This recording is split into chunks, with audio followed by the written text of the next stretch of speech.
എല്ലാവരും നിവർന്നിരിക്കുക, കണ്ണുകൾ അടയ്ക്കുക, ചിന്മുദ്ര.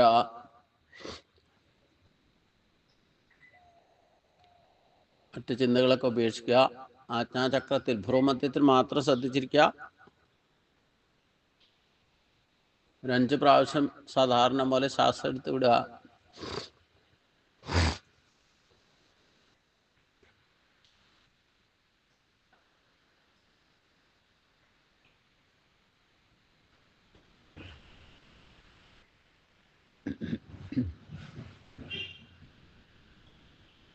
കൈകൾ തൊഴുതു പിടിക്കുക. പഞ്ചപ്രണവം.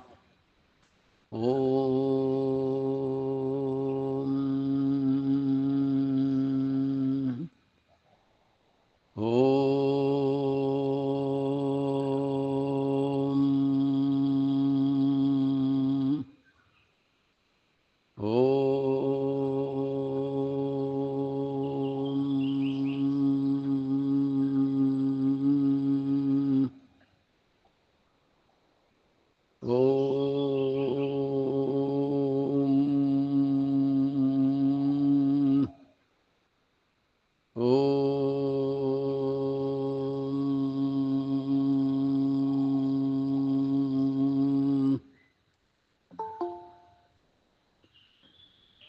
ഓം ശുക്ലാംബരധരം വിഷ്ണും ശശിവർണം ചതുർഭുജം പ്രസന്നവദനം ധ്യായേത് സർവവിഘ്നോപശാന്തയേ.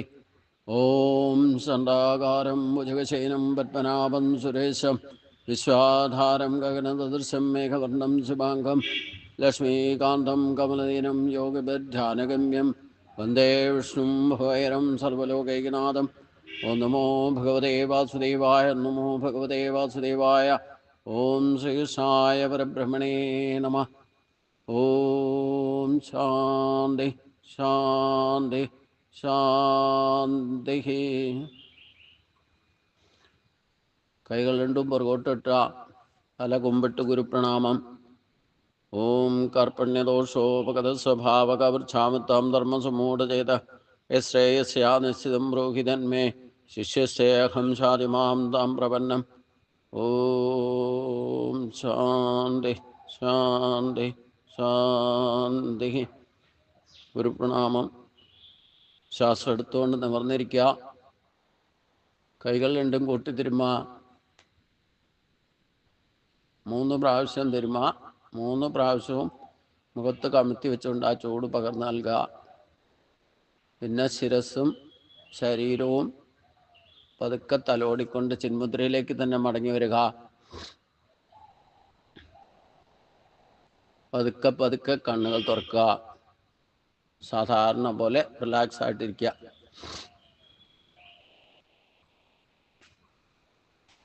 ഇന്നലെ നമ്മൾ ഭഗവാൻ പറഞ്ഞത് ഒരിക്കൽ കൂടി ഒന്ന് ഓർത്തിരിക്കുക. ഏ മേ മതമിതം നിത്യം അനുതിഷ്ഠന്തി മാനവ ശ്രദ്ധാവന്തോ അനസൂയന്തോ മുച്ഛന്തി തേ. ഇത് ഇവിടെ എടുത്തു പറയാൻ കാരണം, ശ്രദ്ധയില്ലാതെ വന്നാലോ ഇല്ലെങ്കിൽ അസൂയ ഉണ്ടായാലോ അഹങ്കാരമുണ്ടായാലോ നമ്മൾ നമ്മുടെ മതം പോലും പാലിക്കില്ല. മതം എന്ന് പറഞ്ഞാൽ എന്താന്ന് ഞാൻ പറഞ്ഞു, അഭിപ്രായം. നമ്മുടെ മതം എന്ന് പറയുന്നത് എന്താ? യഥാർത്ഥ മതം എന്താ? നമ്മുടെ അഭിപ്രായം.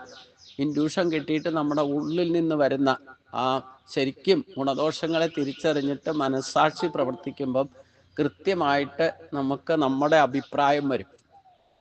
ആ അഭിപ്രായം ഈശ്വരൻ്റെ അഭിപ്രായം തന്നെയായിരിക്കും. ഈശ്വരനാണ് നമ്മുടെ ഉള്ളിലിരിക്കണത്. അപ്പൊ പിന്നെ ഈശ്വരൻ്റെ അഭിപ്രായമല്ലേ നമ്മളിലൂടെ വരൂ.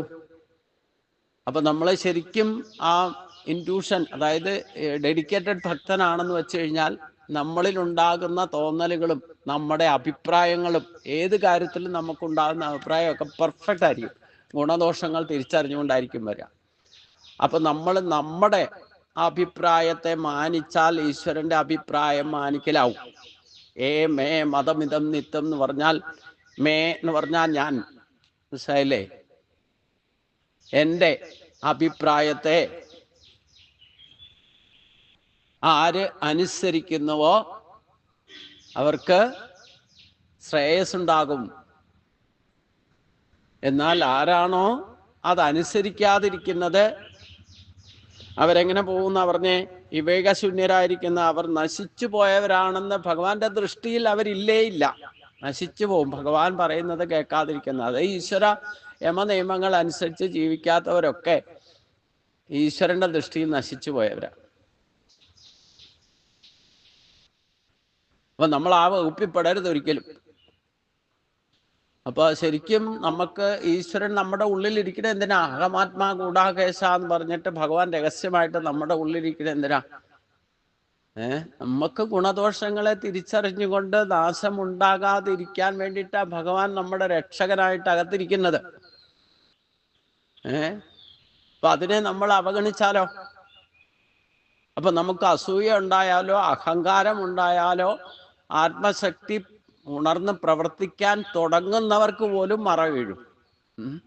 അതിൻ്റെ ഏറ്റവും വലിയ ഉദാഹരണമാണ് ഭീഷ്മര ദ്രോണരൊക്കെ ബ്രഹ്മചാരിയായിരുന്നു അല്ലേ? എന്നിട്ടും ആ അധർമ്മപക്ഷത്തിൻ്റെ പോയി കൂടെ നിന്നിട്ട് ന്യായീകരണം പറഞ്ഞുകൊണ്ട് യുദ്ധം ചെയ്യാൻ പോയി അധർമ്മപക്ഷത്ത് നിന്ന്. അപ്പൊ സ്വയം ഭഗവാൻ പറഞ്ഞത് എന്താ? നശിച്ചു പോയി എന്നർത്ഥം. മനസ്സിലായില്ലേ?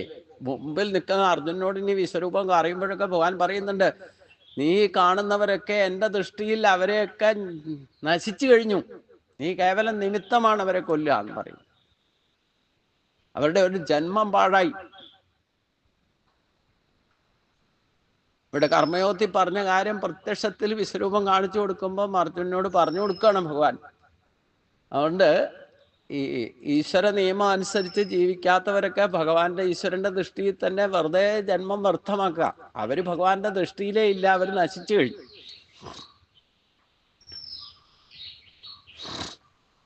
അത് ഏത് മതത്തിൽപ്പെട്ടവരായിക്കോട്ടെ, അവരുടെ ധർമ്മശാസ്ത്രം അനുസരിക്കാതിരുന്നാൽ അവര് പ്രത്യക്ഷത്തിൽ നശിച്ചു കഴിഞ്ഞു എന്നാ പറയാം.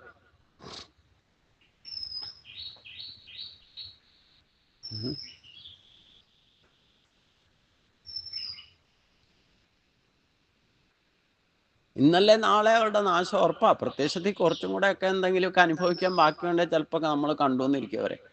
അത് കഴിഞ്ഞാൽ ഭഗവാന്റെ ദൃഷ്ടിയിൽ നിന്ന് അവരുടെ പരിസരത്ത് റേഞ്ചിൽ വരെ വരില്ല. അങ്ങനെയുള്ളവർ ഭഗവാന്റെ റേഞ്ചിൽ പോലും വരില്ല എന്നർത്ഥം.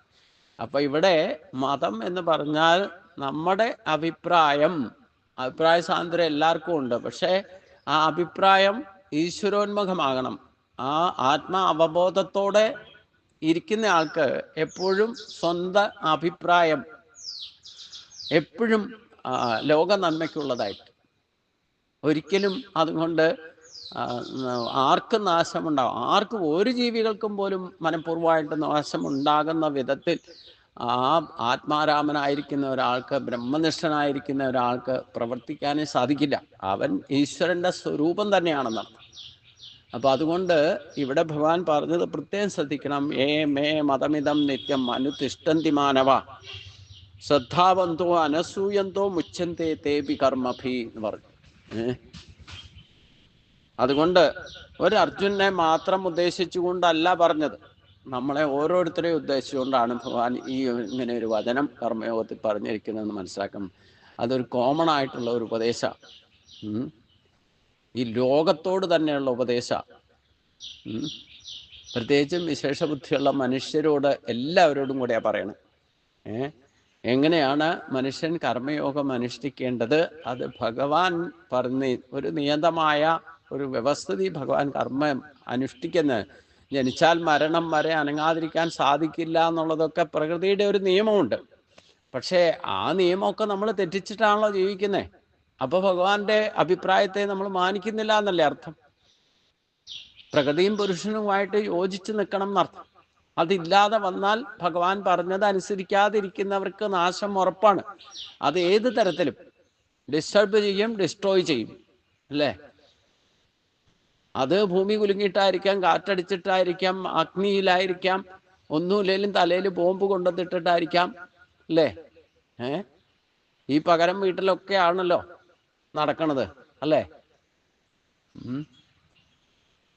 ഇന്നിപ്പം ഒരു എന്താ പറഞ്ഞേ, കുറേ വർഷങ്ങൾക്ക് ശേഷം ഇന്ന് ഒരു മാർക്ക് ഡ്രില്ലൊക്കെ ഉണ്ട് അല്ലേ? ഒരു യുദ്ധം ഉണ്ടാകാൻ പോകുന്നതിൻ്റെ എല്ലാ ലക്ഷണവും ഉണ്ടെന്നർത്ഥം. അതാണ് ഇന്ന് ആ ഡ്രില്ലൊക്കെ പാസ്സാക്കുക. എന്താ ഡ്രില്ല്? വൈകുന്നേരം 4 മണിക്കാ. എല്ലാവരും അറിഞ്ഞോ ന്യൂസ്? ഇന്നലെ രാത്രി അതിന് പകരവും തീർത്തിട്ടുണ്ട്. 9 സ്ഥലത്ത് ബോംബിട്ടു ഭാരതം കൊണ്ടുപോയി. അപ്പം ഏതാണ്ടൊക്കെ യുദ്ധം ഉണ്ടാകാൻ സാധ്യതയുണ്ട്. തിരിച്ചടിച്ചാൽ ഉറപ്പാക്കുന്ന അവർ തിരിച്ചടിച്ചാൽ ഉറപ്പാണ് യുദ്ധം ഉണ്ടാവും.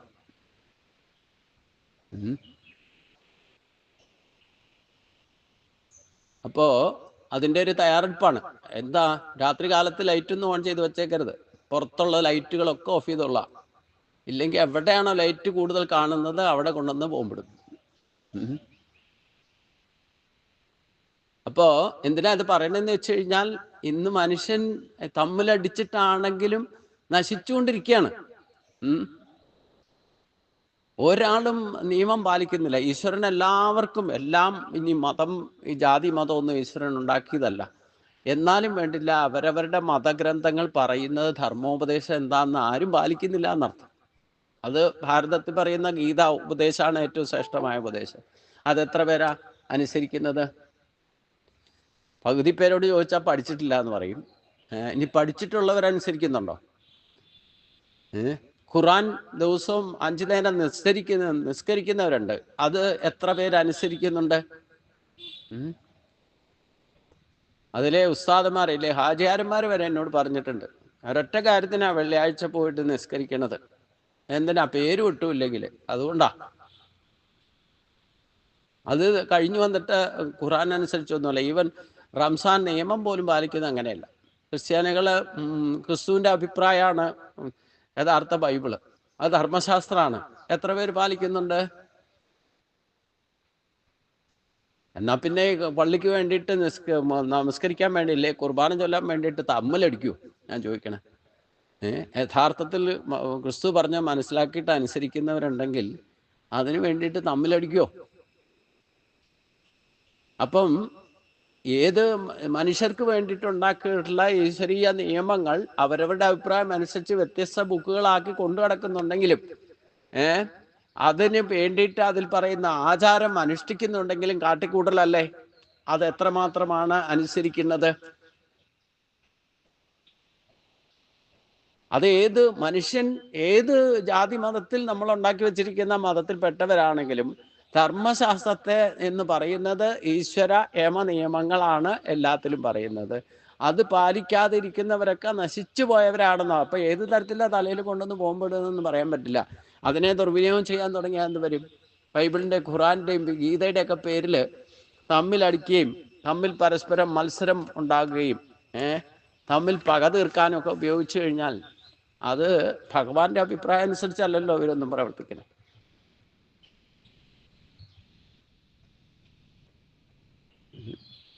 ഇവിടെ അർജുനനോട് യുദ്ധം ചെയ്യാൻ പറയുന്നുണ്ടെങ്കിൽ അത് ഭഗവാന്റെ അഭിപ്രായമാണ്. എന്തുകൊണ്ട്?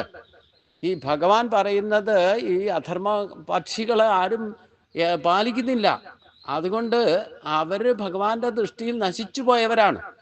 അവരെ നിമിത്തമായിക്കൊണ്ട് ഇല്ലാതെയാക്കൂ. അവരിരുന്നാൽ ഈ ലോകത്തിന് തന്നെ നാശമുണ്ടാകും. അപ്പൊ ദുർജന പരിത്രാണായ സാധൂനാം വിനാശായ ദുഷ്കൃതാം ധർമ്മ സംസ്ഥാപനാർത്ഥായ സംഭവാമി യുഗേ യുഗേ. ഇതാണ് ഭഗവാന്റെ മതം. അത് ഓരോ യുഗത്തിനും ധർമ്മത്തിന്റെ വ്യവസ്ഥയുണ്ട്. അത് കൃത്യമായിട്ട് പാലിക്കാനുള്ള വിശേഷ ബുദ്ധിയും കഴിവുകളും നൽകിയിരിക്കുന്ന മനുഷ്യൻ ഒരൊറ്റ ജീവിക്കാം. അപ്പൊ മനുഷ്യനത് പാലിക്കുന്നില്ലെങ്കിലോ, അതനുസരിക്കുന്നില്ലെങ്കിലോ അവൻ ഭഗവാന്റെ ദൃഷ്ടിയിൽ നശിച്ചതാണ്. പിന്നെ അത് പ്രത്യക്ഷത്തിൽ അത് ആകാശം, അഗ്നി, വായു, ജലം, ഭൂമി, ഇല്ലെങ്കിൽ അവരവർ തന്നെ ഉണ്ടാക്കി വെക്കുന്ന ബോംബ്, ഏത് തരത്തിലായാലും അത് നശിച്ചേ പറ്റും.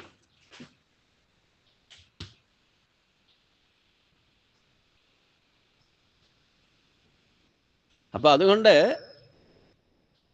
ഭഗവാന്റെ അഭിപ്രായത്തെ നമ്മൾ യഥാർത്ഥത്തിൽ ഈശ്വര ഭക്തരായിട്ട് മാറിക്കഴിഞ്ഞാൽ, ഭഗവാന്റെ ജന്മവും കർമ്മവും മനസ്സിലാക്കിയാൽ, കൃഷ്ണനെ തന്നെ ഭജിച്ചിരുന്നാൽ, കൃഷ്ണനായി തന്നെ ഭവിക്ക വേണ്ടു എന്ന് പറഞ്ഞാൽ, പിന്നെ നമ്മളിൽ ഉദിക്കുന്ന അഭിപ്രായങ്ങളൊക്കെ, നമ്മളിൽ ഉണ്ടാകുന്ന തോന്നലുകളെല്ലാം, ഇൻഡ്യൂഷൻസ് എല്ലാം ഭഗവാന്റെ അഭിപ്രായമായിട്ട് മാറും.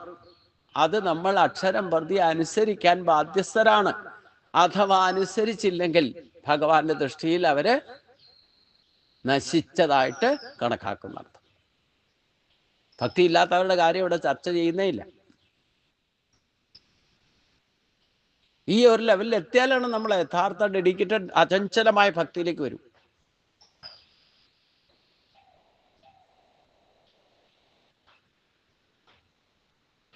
ആ ഒരു ലെവലിൽ എത്തിയവർക്ക് അഭിപ്രായ സമന്വയം ഉണ്ടാവുള്ളൂ.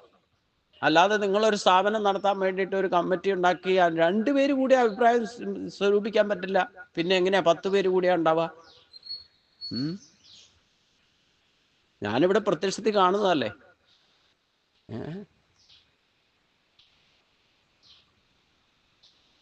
അതുകൊണ്ട് ഞാനിപ്പോ ഇവിടെ എന്താ ചെയ്യേണ്ടതെന്ന് വെച്ചാൽ ഞാനങ്ങ് ചെയ്യാം. അഭിപ്രായമൊന്നും സ്വരൂപിക്കാനോ ചോദിക്കാനോ ഒന്നും പോകുന്നില്ല. കാരണം ഞാനിവിടെ എന്ത് ചെയ്താലും അതെല്ലാവർക്കും നല്ലതിന് വേണ്ടിയിട്ടേ ചെയ്യുള്ളൂ. അതങ്ങനെ ഒരു ബോധ്യമെങ്കിലും എല്ലാവർക്കും വന്നിട്ടുണ്ടെന്ന് വിചാരിക്കണം.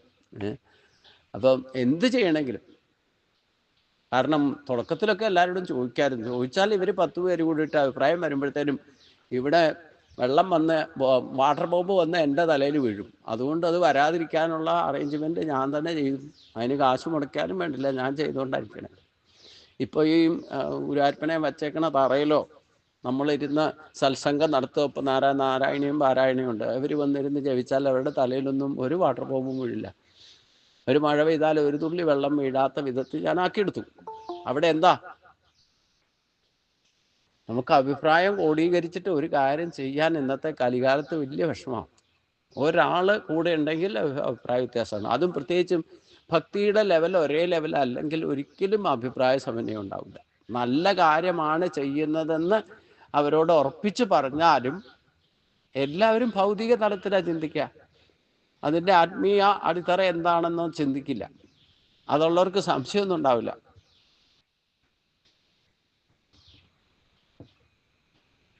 ഈവൻ ജ്യോത്സ്യനോട് ഒരു ചോദിച്ചാൽ ജ്യോത്സ്യൻ ഭൗതിക തലത്തിലാണ് നിൽക്കണമെന്നുണ്ടെങ്കിൽ ആ ദേവജ്ഞൻ്റെ ഡ്യൂട്ടി അദ്ദേഹത്തിന് ശരിക്കും ചെയ്യാൻ സാധിക്കില്ല. അതാണ് പറയുന്നത്. ഈശ്വരഹിതം എന്താണെന്ന് അറിയാൻ പറ്റില്ല, തൻ്റെ ഹിതമായിരിക്കും പറയുക.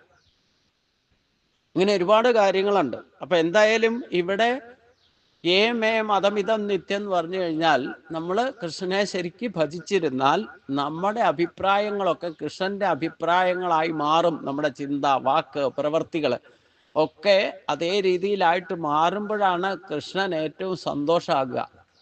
നമ്മളും അങ്ങനെയാണല്ലോ. നമ്മുടെ മക്കളായാലും നമ്മൾ പറയുന്ന കേട്ട് സന്തോഷത്തോടെയാണ് പോകുന്നതെന്നുണ്ടെങ്കിൽ നമുക്ക് എന്തൊരു സന്തോഷമാണ് അല്ലേ.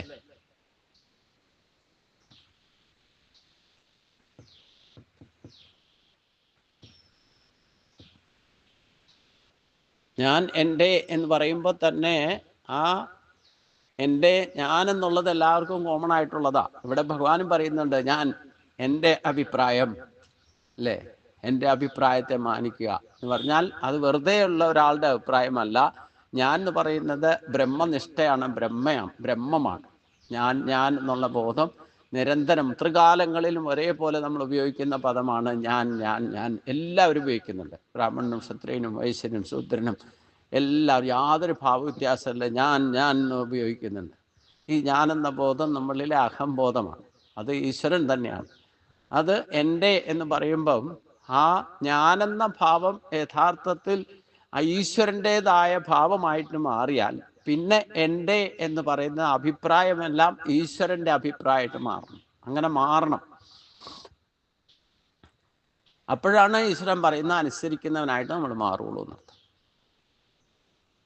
അത് പ്രത്യേകം ശ്രദ്ധിക്കണം. അതുകൊണ്ട് തേത അഭ്യസൂയണ്ട അനുതിഷ്ഠന്തി മതം സർവജ്ഞാന വിമൂഢാസാൻ വിധി നഷ്ടാന ചേതസ. ഇവിടെ മൂഢൻ എന്ന് പറഞ്ഞാൽ ഒന്നും അറിയാൻ മേലാത്തവൻ. വിമൂഢൻ എന്ന് പറഞ്ഞാലോ അറിയാമായിരുന്നിട്ടും അഹങ്കാരം കൊണ്ട് യഥാർത്ഥ ജ്ഞാനത്തെ മറച്ച് പ്രവർത്തിക്കുന്നവനാണ് വിമൂഢൻ എന്ന് പറയുന്നത്.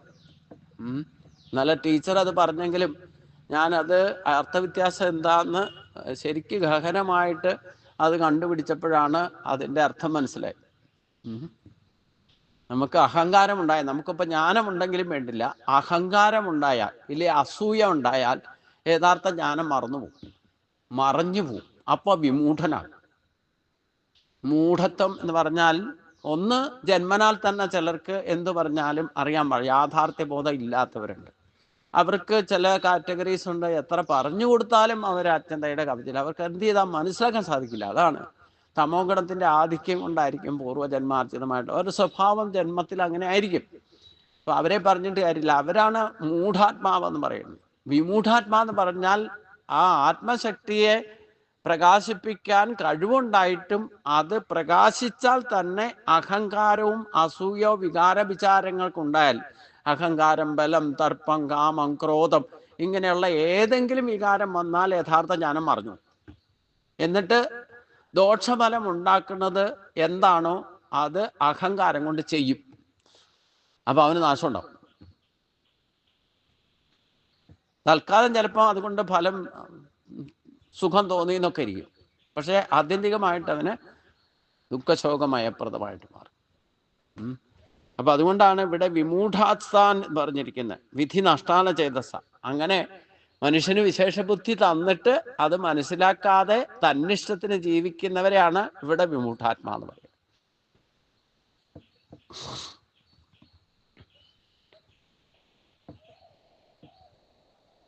അപ്പൊ ഇനി രണ്ട് തരത്തിലാ. ഒന്ന്, നമുക്കൊന്നും അറിയാൻ മേല എന്ന് വിചാരിച്ചോളൂ.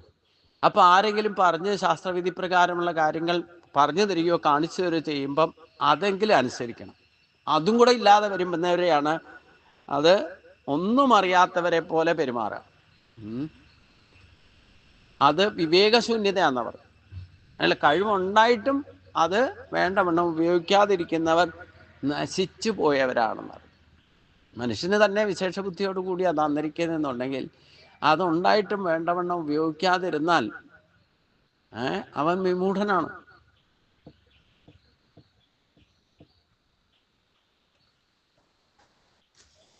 അപ്പൊ അതുകൊണ്ട് ഈ കാര്യത്തിൽ ജ്ഞാനസമ്പന്നം പോലും ചിലപ്പം വ്യതിചലിക്കും, വഴുതിപ്പോവും. അതാണ് ഇനി പറയുന്നത്, സദൃശ്യം ചേഷതേ സാസ്യ പ്രകൃതി ജ്ഞാനവാനപി പ്രകൃതിയും യാന്തി ഭൂതാനി നിഗ്രഹം കരിഷ്യതി.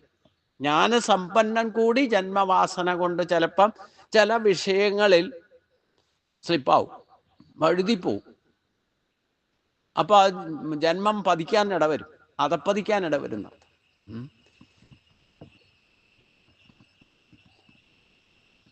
അതാണ് ബ്രഹ്മനിഷ്ഠനെ പോലെ കഴിഞ്ഞിരുന്ന രാവണനൊക്കെ പറ്റിയത്. എല്ലാം അറിയാമായിരുന്നു, അല്ലെ? തപസ്യായിരുന്നു, 10 പേരുടെ ബുദ്ധി ഉണ്ടായിരുന്നു. പക്ഷെ ഒരു വിഷയത്തിൽ കൊളുത്തിപ്പിടിച്ചു, വാസനാബലം. അത് പൂർവ്വജന്മാർജിതമാ. ഈ സീതയുമായിട്ടുള്ള സംബന്ധം, സീതയെ ഭാര്യയാക്കണം എന്നുള്ള ആഗ്രഹം ഒരു ജന്മത്തിലല്ല, പൂർവ്വജന്മത്തിൽ കിടക്കുന്ന, അത് വാസനാബലമായിട്ട് വന്നു.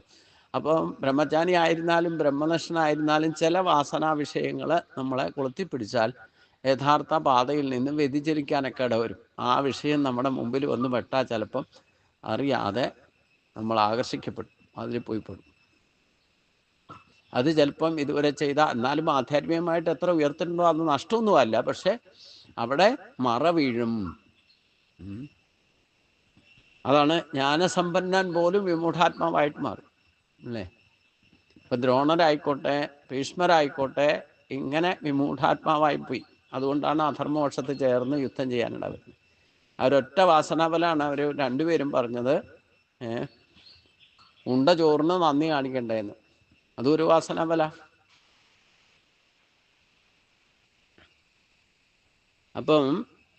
അപ്പോൾ അവരുടെ സ്വഭാവം അനുസരിച്ചുള്ള പ്രകൃതിയെ അവർ പ്രാപിച്ചേ പറ്റൂ, യാതൊരു സംശയമില്ല. വാസനാബലം തലപൊക്കിയാൽ എത്ര ജ്ഞാനി ആയിരുന്നാലും വേണ്ടില്ല, ആ പ്രകൃതിയോട് അവൻ ചേർന്നേ പറ്റൂ, സ്വഭാവത്തെ പ്രകടിപ്പിക്കും. ആ വാസനയെ അടക്കി വെച്ചത് കൊണ്ടൊന്നും നടക്കില്ല, ഇന്നല്ലേ നാളെ അത് തലപൊക്കും.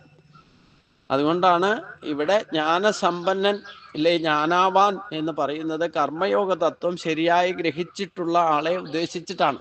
കാര്യമൊക്കെ ചോദിക്കുമ്പോൾ ഒക്കെ നന്നായിട്ട് അറിയായിരിക്കും, പക്ഷേ പ്രവൃത്തിയിൽ വരുമ്പം തത്വം ശരിയായി അറിഞ്ഞിട്ടുള്ളവനാണെങ്കിൽ കൂടി അത് പ്രയോഗത്തിൽ വരുത്തുക എളുപ്പമല്ലെന്നാണ് ഇവിടെ ഭഗവാൻ വ്യക്തമാക്കിയിരിക്കുന്നത്. ഇനി ഭഗവാൻ പറയുന്നത് ഇന്ദ്രിയസ്യാർത്ഥേ രാഗദ്വേഷ വ്യവസ്ഥിതോ തയോർന്ന വശമാഗച്ചേത്തൗ ഹസ്യ പരിപന്നിതോ. ഇന്ദ്രിയസ്യ അർത്ഥേ രാഗദ്വേഷ വ്യവസ്ഥിതവും, ഇന്ദ്രിയങ്ങൾക്ക് ഇന്ദ്രിയ വിഷയങ്ങളിൽ രാഗവും ദ്വേഷവും വ്യവസ്ഥിതങ്ങളാണ്, സ്വതേ ഉള്ളതാണ്. അതായത് ഓരോ ഇന്ദ്രിയത്തിനും അതിൻ്റെതായ വിഷയങ്ങളുമായിട്ടുള്ള സംബന്ധം, അത് രാഗവും ദ്വേഷവും ഒക്കെ അതാത് ഇന്ദ്രിയങ്ങൾക്ക് ആ ഇന്ദ്രിയത്തിൻ്റെ സ്വഭാവം അനുസരിച്ചുകൊണ്ട് തന്നെ ഉണ്ടെന്നർത്ഥം. അത് രാഗവും ദ്വേഷവും ഒക്കെ ഉണ്ട്, ഇഷ്ടവും അനിഷ്ടവും. രാഗവും ദ്വേഷം എന്ന് പറഞ്ഞാൽ ആഗ്രഹങ്ങളും വെറുപ്പും, ദ്വേഷം എന്ന് പറഞ്ഞാൽ വെറുപ്പാണ്. നമുക്ക് ജന്മനാൽ തന്നെ ചിലതിനോട് ഇഷ്ടമുണ്ട്, ചിലത് നമുക്ക് വെറുപ്പുണ്ട്. ചില ആൾക്കാരോട് വെറുപ്പുണ്ട്, ചില വസ്തുക്കളോട് വെറുപ്പുണ്ട്, ചിലത് കണ്ടാൽ തന്നെ ആകർഷിക്കപ്പെടും, അല്ലേ? അങ്ങനെ എല്ലാ ഇന്ദ്രിയങ്ങൾക്കുണ്ട്. പഞ്ചേന്ദ്രിയങ്ങൾക്കൊക്കെ അതാത് വിഷയങ്ങൾ അതിൻ്റെ ആഹാരമാണെന്ന് പറഞ്ഞു. കണ്ണിൻ്റെ ആഹാരം എന്താണ്? കാഴ്ചകളാണ്. ചെവിയുടെ ആഹാരം കേൾവികളാണ്. മൂക്കിൻ്റെ ആഹാരം എന്താ? ഗന്ധമാണ്. നാക്കിൻ്റെ ആഹാരം സ്വാദാണ്. ത്വക്കിൻ്റെ ആഹാരം സ്പർശനമാണ്. അപ്പോൾ ഇത് അതിനോട് അറ്റാച്ച്മെൻ്റ് ഉണ്ടാവും. ഓരോ വിഷയത്തിനോടും ഇന്ദ്രിയങ്ങൾക്കല്ല അതാത് വിഷയങ്ങളോട് അറ്റാച്ച്മെൻ്റ് ഉണ്ടാകും, അതിലേക്ക് ആകർഷിക്കപ്പെടും. എന്നാൽ ചിലത് നമ്മുടെ പൂർവ്വജന്മ വാസനാബലം കൊണ്ട് ചിലതിനോട് ഇഷ്ടം കൂടുകയും ചിലതിനോട് വെറുപ്പുണ്ടാകുകയും ചെയ്യും. ഇതിനെയാണ് രാഗദ്വേഷം. ഇത് സ്വതേ ഉള്ളതാ, പ്രകൃത്യാ നമ്മുടെ ജന്മനാൽ തന്നെയുള്ളത്. അവരവരുടെ സ്വഭാവം അനുസരിച്ച് ഇന്ദ്രിയങ്ങൾ അവരവരുടെ വാസനാബലം അനുസരിച്ചായിരിക്കും പ്രവർത്തിക്കുക. തയോർന്ന വശമാകച്ചേത് സോഹസ്യ പരിപന്നിതവും. തയോ വശം ന ആകച്ചേത്, അവയ്ക്ക് അധീനനാകരുത്. ഹി തൗ അസ്യ പരിപന്നിതു, എന്തെന്നാൽ അവ ഇവന്റെ ശത്രുക്കളാകുന്നു. ഇന്ദ്രിയ വിഷയങ്ങൾ രമിക്കുക, അതിനോട് വെറുപ്പ് തോന്നുക എന്നൊക്കെ ഇന്ദ്രിയങ്ങളുടെ സ്വഭാവമാണ്. പക്ഷേ എല്ലാ ഇന്ദ്രിയങ്ങൾക്കും അതേപോലെ നമ്മൾ വഴങ്ങിക്കൊടുക്കരുത് എന്നർത്ഥം.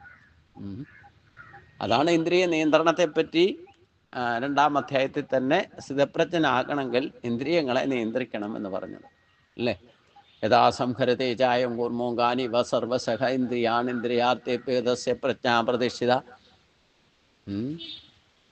കണ്ണുകളെ കാഴ്ചകളിൽ നിന്നും, ചെവിയെ കേൾവികളിൽ നിന്നും, മൂക്കിനെ ഗന്ധത്തിൽ നിന്നും, നാക്കിനെ സ്വാദിൽ നിന്നും, ത്വക്കിനെ സ്പർശനത്തിൽ നിന്നും പിൻവലിക്കാൻ പഠിക്കണം എന്നർത്ഥം. അതിന് വേണ്ടത് വേണ്ട സമയത്ത് വേണ്ട പോലെ ഉപയോഗിക്കാനും പഠിക്കണം. ഇതാണ് നിയന്ത്രണം എന്ന് ഉദ്ദേശിക്കുന്നത്. അല്ലാതെ അതിനെ നിരോധിക്കുക, പൂർണ്ണമായിട്ട് ഉപയോഗിക്കാതിരിക്കുക എന്നല്ല അർത്ഥം. വേണ്ടത് വേണ്ട പോലെ വേണ്ട സമയത്ത് ഉപയോഗിക്കാൻ സാധിക്കണം. അതിന് അടിമപ്പെട്ടു പോകരുത്. അപ്പോൾ കണ്ടതിൻ്റെ പിന്നാലെ ഏറ്റവും കൂടുതൽ അപകടം ഉണ്ടാക്കുന്നത് കാഴ്ചശക്തിയും കേൾവി ശക്തിയാണ്. ബാക്കി 3 അതിൻ്റെ പിന്നിലേ നിൽക്കും. അപ്പം ഈ 2 ഇന്ദ്രിയങ്ങളെ ശ്രദ്ധിച്ചാൽ തന്നെ നമ്മൾ 50% കൂടുതൽ കൺട്രോളായിട്ട് നിർത്തും. ഏതാണ്ട് 60% കൺട്രോളിൽ നിൽക്കും ഇന്ദ്രിയങ്ങളൊക്കെ. കണ്ടതിൻ്റെ പിന്നാലെയും കേട്ടതിൻ്റെ പിന്നാലെയും ഓട്ടം നിർത്തിയാൽ തന്നെ ഏതാണ്ട് 50% കൺട്രോളാവും.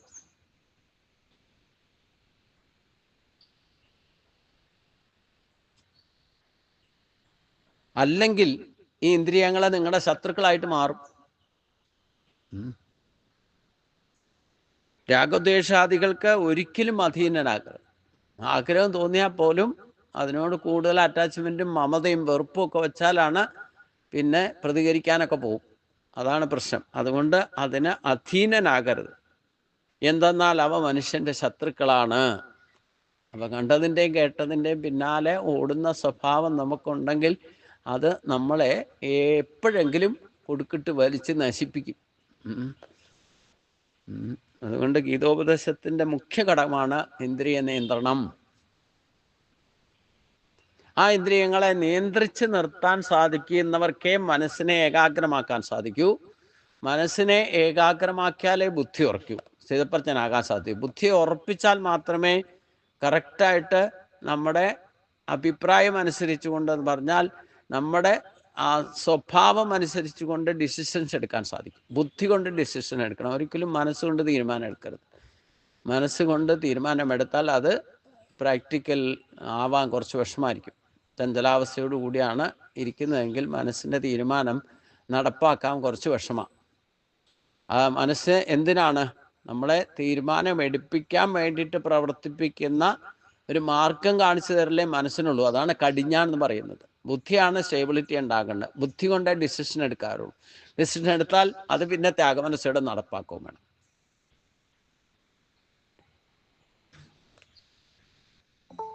അപ്പൊ അങ്ങനെ ഒരവസ്ഥയിലേക്ക് എത്തിയാൽ ഇവിടെ ശ്രേയാൻ സ്വധർമ്മോ വിഗണക പരധർമാസോ അനിശ്ചിതാത സ്വധർമ്മം നിധനം ശ്രേയക പരധർമ്മോ ഭയാഭക. ഈ ഒരു അവസ്ഥയിലേക്ക് ഇവിടെ നമ്മുടെ പ്രാരാബ്ധങ്ങൾ ഇല്ലാതെയാക്കണമെങ്കിൽ നമ്മുടെ സ്വഭാവം അനുസരിച്ചുള്ള കർമ്മം പൂർത്തീകരിക്കണം. അപ്പോൾ അതുകൊണ്ട് കർമ്മയോഗത്തിൻ്റെ ശ്രേഷ്ഠതയാണ് ഇനി പറയുന്നത്. നമ്മൾ യഥാർത്ഥത്തിൽ നിത്യനൈമിത്യ കർമ്മങ്ങൾ ചെയ്ത് നമ്മുടെ ശരീരത്തെയും ആരോഗ്യത്തെയും നമ്മുടെ ആത്മശക്തിയെയും ഉണർത്താൻ വേണ്ടിയിട്ടാണ് നിത്യനൈമിത്യ കർമ്മങ്ങൾ കൃത്യമായിട്ട് ചെയ്യാൻ പറഞ്ഞത്. പിന്നെ ഈശ്വരൻ്റെ പ്രസാദം കിട്ടണമെങ്കിൽ നമ്മൾ എന്ത് ചിന്തിച്ചാലും എന്ത് പറഞ്ഞാലും എന്ത് പ്രവർത്തിച്ചാലും അത് മറ്റുള്ളവർക്ക് കൂടി പ്രയോജനപ്പെടുകയാണ്, ലോക നന്മയ്ക്കായിക്കൊണ്ടായിരിക്കും ചെയ്യുക. അപ്പോഴാണ് ഈശ്വരൻ കൂടുതൽ പ്രസാദിക്കുക. അപ്പം ആ ഒരു അവസ്ഥയിൽ നിന്നുകൊണ്ട് സ്വയം ചെയ്യേണ്ടതും ചെയ്യണം. നമുക്ക് ചെയ്യാൻ പറ്റാത്ത ചില കാര്യങ്ങളുണ്ടാവും, അത് മറ്റൊരാളെ കൊണ്ട് ചെയ്യിപ്പിക്കണം. കൂടി ചെയ്യുന്ന കർമ്മത്തിലാണ് ഈശ്വരൻ കൂടുതൽ പ്രസാദിക്കുക. എന്ന് പറഞ്ഞാൽ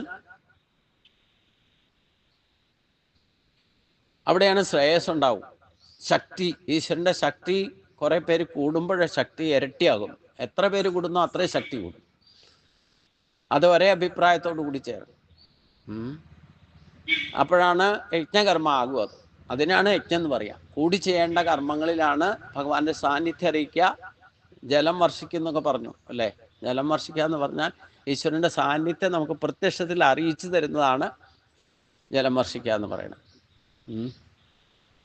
അപ്പോൾ കഴിഞ്ഞ ദിവസം തൃശ്ശൂർ കത്തിക്കണ സമയത്ത് മഴ പെയ്യണ ഞാൻ കണ്ടില്ല. പക്ഷേ അത് രാത്രി ഭയങ്കരമായിട്ട് മഴ പെയ്തു എന്ന് പിന്നീട് ഞാൻ അറിഞ്ഞു. അവിടെ തിമർത്തു പെയ്തു എന്നൊക്കെ വാർത്തകൾ കേട്ടു. ഏതായാലും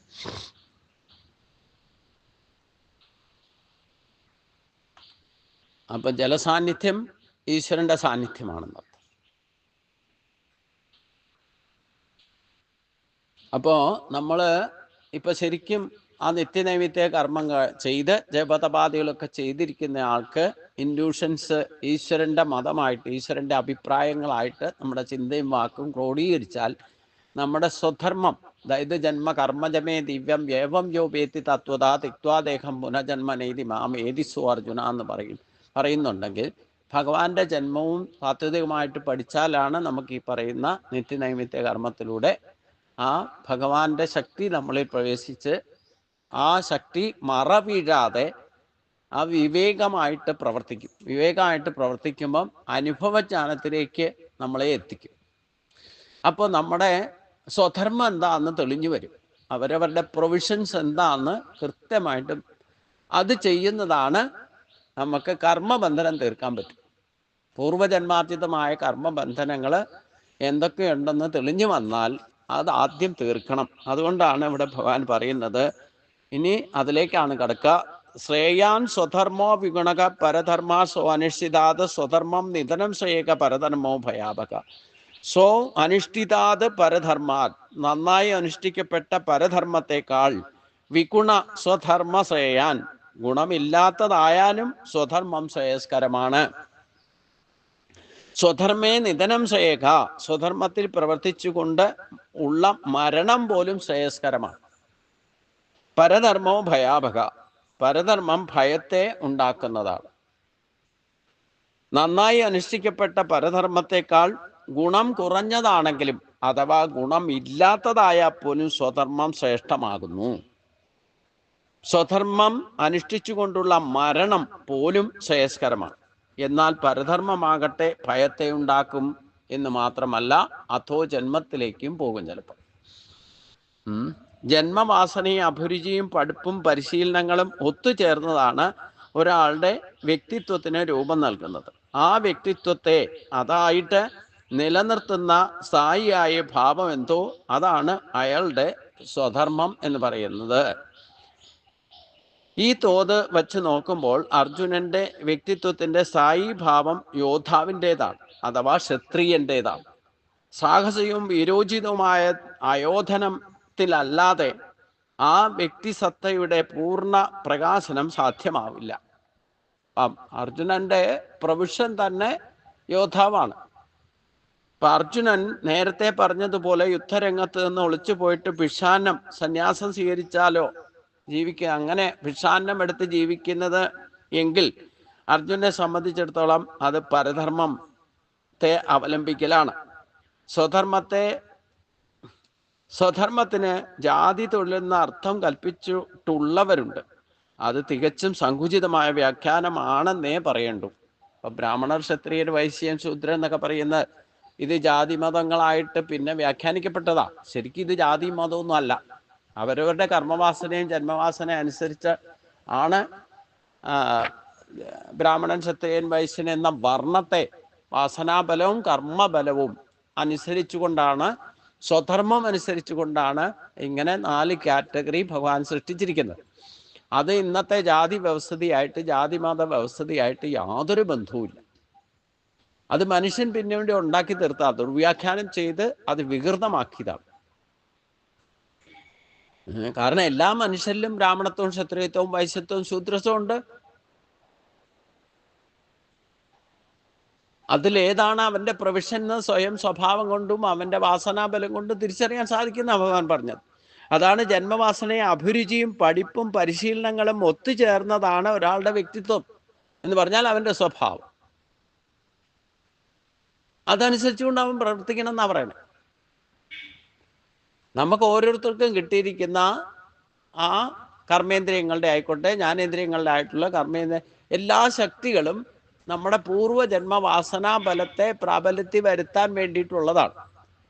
നമ്മുടെ പൂർവ്വജന്മത്തിൽ എന്താണോ വാസനാബലം, പൂർവ്വജന്മത്തിൽ ചായ കുടിച്ച് പഠിച്ച ആൾക്ക് ഈ ജന്മത്തിൽ ജനിച്ചു വരുമ്പോഴും പാലിനേക്കാളും ഇഷ്ടം ചായ ആയിരിക്കും. അവനെ സംബന്ധിച്ചിടത്തോളം അവന് സ്വധർമ്മം വാസനാബലത്താൽ അവന് ചായ ഉണ്ടാക്കി കഴിക്കുന്നതാണ് ഏറ്റവും സന്തോഷമുള്ള കാര്യം. അതാണ് സ്വധർമ്മം എന്ന് പറയുന്നത്. ഇതേപോലെ എല്ലാ കർമ്മങ്ങളിലും അവരവരുടെ ഇഷ്ടവും വാസനാബലവും അത് ആണ് അവൻ്റെ പ്രൊവിഷനായിട്ട് വരിക. അപ്പം അത് ആണ് ബാക്കിയുള്ളത് കൊണ്ടാണല്ലോ അത് അനുഭവിക്കാൻ വേണ്ടിയിട്ട് വീണ്ടും വന്ന് ജനിച്ചിരിക്കുന്നത്. അതുകൊണ്ട് അത് അനുഷ്ഠിച്ച് അതിൽ വിരക്തി ഉണ്ടാക്കുന്നതാണ് സ്വധർമ്മം നിധനം ശ്രേയക എന്ന് പറഞ്ഞതിൻ്റെ കാര്യം. അപ്പൊ നമുക്ക് ഓരോരുത്തർക്കും നമ്മളുടെ ജന്മനാൽ ഒരു സ്വഭാവവും ഒരു വാസനാബലവും ഉണ്ട്. അതനുസരിച്ചുകൊണ്ടാണ് നമുക്ക് ശരീരം കിട്ടിയിരിക്കുന്നത്. ഇനി ശരീരം കിട്ടാതിരിക്കണമെങ്കിൽ, ജന്മം ഇല്ലാതിരിക്കണമെങ്കിൽ, ഈ ജന്മത്തിൽ തന്നെ നമ്മുടെ ശരീരത്തിന് കാരണമായിരിക്കുന്ന എല്ലാ വാസനാബലങ്ങളെയും ഇല്ലാതെയാക്കണമെങ്കിൽ ആ വാസനാബലമുള്ള കർമ്മങ്ങളൊക്കെ ചെയ്ത് അവസാനിപ്പിക്കണം. പുതിയതായിട്ടൊന്നും ഉണ്ടാക്കി വെക്കുകയും ചെയ്യരുത്. അതാണ് സ്വധർമ്മം എന്ന് പറഞ്ഞാൽ. അപ്പം അത് കുറച്ച് ഗുണം കുറഞ്ഞതായാൽ തന്നെ സ്വധർമ്മം ചെയ്ത് അവസാനിപ്പിച്ചോളാം. ഇല്ലെങ്കിൽ അത് പ്രാരാബ്ധമായിട്ട് പിന്നെയും കിടക്കും. വീണ്ടും അതേ കാരണം എന്താണ് ബാക്കിയുള്ളത് അതനുഷ്ഠിക്കാൻ വേണ്ടിയിട്ട്, ഇല്ലേ അനുഭവിക്കാൻ വേണ്ടിയിട്ട് വീണ്ടും ജനിക്കേണ്ടി വരും. അത് വാക്കുകൊണ്ടാകാം, ചിന്ത കൊണ്ടാകാം, പ്രവൃത്തി കൊണ്ടാകാം.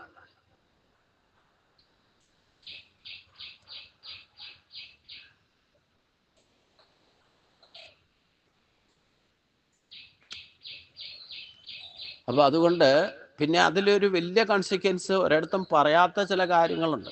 പറയാത്തതെന്ന് പറഞ്ഞാൽ ചിലതൊക്കെ ശാസ്ത്രവിധി പ്രകാരമല്ല ആർക്കും കണ്ടെത്താൻ പറ്റാത്തതൊക്കെ എൻ്റെ ദൃഷ്ടിയിൽപ്പെടാറുണ്ട്. ഇപ്പം നമുക്ക് ശരീരത്തിൽ, മനുഷ്യൻ്റെ എല്ലാ ശരീരത്തിലും ഈശ്വരീയമായ എല്ലാ ശക്തികളും അധിഷ്ഠാനമായിട്ട് പ്രവർത്തിക്കുന്നുണ്ട്. അത് ഇന്ദ്രിയ വിഷയങ്ങളായിക്കോട്ടെ, നമ്മുടെ കർമ്മേന്ദ്രിയങ്ങളായിക്കോട്ടെ, നമ്മുടെ ശരീരത്തിലെ ഓരോ നാടി അതിലും ഓരോ രോമകൂപങ്ങൾ പോലും, ആ രോമം ജനിച്ചു വന്ന് അതെങ്ങനെയാണ്, എത്ര കാലം നിൽക്കണം, എന്താണ് അതിൻ്റെ സ്ഥിതി എന്നൊക്കെ ആ രോമം കൂപം പുറപ്പെടുന്ന അതിനൊക്കെ ഒരു ശക്തിയുണ്ട്. മനസ്സിലായില്ലേ? അപ്പം ഏതൊരു ശക്തിയാണോ നമുക്ക് സഹജമായിട്ട് കിട്ടിയിരിക്കുന്നത്, ആ ശക്തികൾ, ആ ശ്രേഷ്ഠതകൾ നമ്മൾ ഉപയോഗിക്കാതിരുന്നാൽ അത് അതിൻ്റെ ശക്തികളെ അധപ്പതിപ്പിക്കലാകും. അത് ഉപയോഗിക്കാതിരുന്നാൽ പിന്നെ അതിൻ്റെ ആവശ്യം എന്താ? അടുത്ത ജന്മത്തിൽ അതില്ലാതെ വരും. ഏത് ശക്തിയാണോ നമ്മൾ ഉപയോഗിക്കാതിരിക്കുന്നത് ആ ശക്തി നമുക്കില്ലാതെ വരും. ഇപ്പം കണ്ണിൻ്റെ ശക്തി, കണ്ണ് സ്വധർമ്മമാണ്. നമ്മുടെ കണ്ണുകൊണ്ട് കാണണം, സത്യത്തെ കാണണം. ആ കണ്ടിട്ടും കണ്ടില്ല എന്ന് അടിച്ചാലോ പിന്നെ നിങ്ങൾക്ക് കണ്ണെന്തിനാ?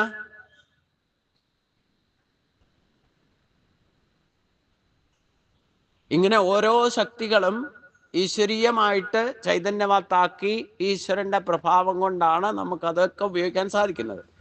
ഏതൊരു ഈശ്വര ശക്തിയെ കൊണ്ടൊക്കെ പ്രവർത്തിക്കുന്ന ഇന്ദ്രിയങ്ങൾ, ശക്തികളെ നമ്മൾ ഉപയോഗിക്കാതിരുന്നാൽ പിന്നെ അടുത്ത ജന്മത്തിൽ അതില്ലാതെ വരും. അതാണ് പരധർമ്മത്തിൻ്റെ ഏറ്റവും വലിയ എഫക്റ്റ്. എന്താ? നിങ്ങൾക്ക് കിട്ടിയിരിക്കുന്ന ബുദ്ധി ഉപയോഗിക്കാത്ത പരാബുദ്ധി നിങ്ങളെ. പരാബുദ്ധി എന്ന് പറഞ്ഞാൽ എന്താ? മറ്റൊരാൾ പറയുന്ന മാത്രം, മറ്റൊരാളുടെ ബുദ്ധി ഉപയോഗിച്ച് നിങ്ങളോട് പറയുന്ന കാര്യങ്ങൾ അത് സത്യമാണെന്ന് കരുതിയിട്ട് നിങ്ങളുടെ വാസനാബലവും നിങ്ങളുടെ അഭിപ്രായങ്ങളെയും മാറ്റി വെച്ചിട്ട് മറ്റൊരാൾ പറയുന്നത് അന്ധമായിട്ട് വിശ്വസിച്ച് നിങ്ങൾ ചെയ്യാൻ പോയി കഴിഞ്ഞാൽ നിങ്ങളുടെ ബുദ്ധി മന്ദീഭവിക്കും. അടുത്ത ജന്മത്തിൽ ഓട്ടിസം ബാധിച്ച് ജനിക്കാനിട വരും. ജീവിതകാലം മുഴുവൻ നിങ്ങൾ പരാബുദ്ധിയാണ് ആശ്രയിച്ച് ജീവിക്കുന്നതെങ്കിൽ നിങ്ങളുടെ ബുദ്ധിക്ക് മാന്ദ്യം സംഭവിക്കും. നിങ്ങളുടെ കണ്ണ് നിങ്ങൾ ഉപയോഗിച്ചില്ലെങ്കിൽ അടുത്ത ജന്മത്തിൽ കണ്ണില്ലാതെ വരും. നിങ്ങളുടെ ചെവി നിങ്ങൾ ഉപയോഗിച്ചില്ലെങ്കിൽ, സത്യത്തെ തിരിച്ചറിയാൻ ഉപയോഗിച്ചില്ലെങ്കിൽ, കേൾക്കേണ്ടത് കേൾക്കേണ്ട വിധത്തിൽ കേട്ടിട്ട് കേട്ടില്ല എന്ന് നടിച്ചാൽ പിന്നെ നിങ്ങൾക്ക് ചെവി എന്തിനാ?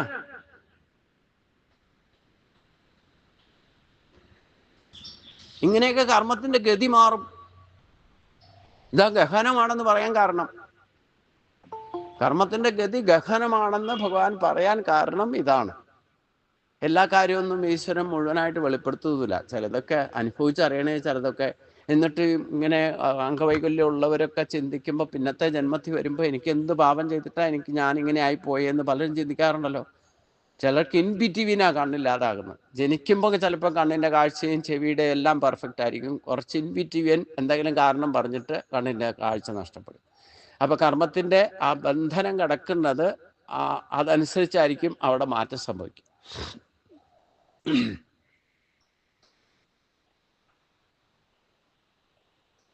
മനുഷ്യജന്മം കിട്ടിയിട്ടും മൃഗതുല്യരായിട്ടും മൃഗങ്ങളെ കൊന്നു ജീവിച്ചാൽ അവൻ അടുത്ത ജന്മത്തിൽ യാതൊരു സംശയവുമില്ല മൃഗമായിട്ട് ജനിക്കും. ഇതൊക്കെയാണ് പരധർമ്മം ചെയ്താലുള്ള കുഴപ്പം. ഞാൻ കൂടുതൽ വിസ്താര ഭയത്താൽ നിങ്ങളെയൊക്കെ പേടിപ്പിക്കാൻ ഉദ്ദേശിക്കുന്നില്ല, അതുകൊണ്ട് കൂടുതൽ വിസ്തരിക്കുന്നില്ല. ഒരുപാട് രഹസ്യമുണ്ട് ഇതിൽ.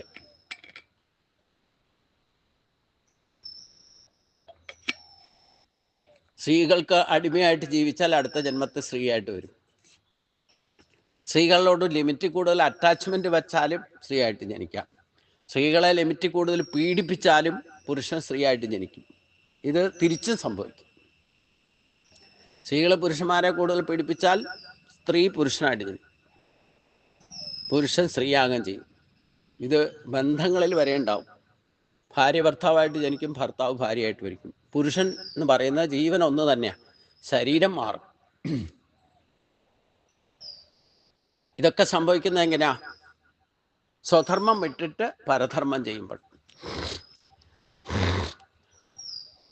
അത് പരധർമ്മം ചെയ്യുമ്പോൾ രണ്ട് തരത്തിലാണ് ഉണ്ടാവുക. ഒന്ന്, നമ്മൾ ചെയ്യേണ്ട കാര്യം ചെയ്യാതിരിക്കുകയും മറ്റൊരാളുടെ ഒരു അറ്റാച്ച്മെന്റ് അവർക്ക് വേണ്ടിയിട്ടെന്നുള്ള ധാരയിൽ മുഴുവൻ അവർക്ക് വേണ്ടിയിട്ട് ചെയ്തു കൊടുത്താൽ, അവർക്ക് വേണ്ടിയിട്ട് പ്രവർത്തിക്കുമ്പം നിങ്ങളുടെ ശക്തികളും നിങ്ങളുടെ കഴിവുകളും നിങ്ങളുടെ കാര്യങ്ങളും സ്വധർമ്മവും ബാക്കിയായി ഭവിക്കും.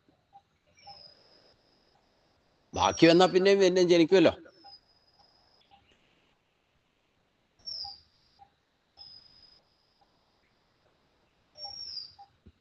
അപ്പൊ അതുകൊണ്ട് ഇവിടെ ശ്രേയാൻ സ്വധർമ്മോ വിഗുണക എന്ന് പറഞ്ഞു.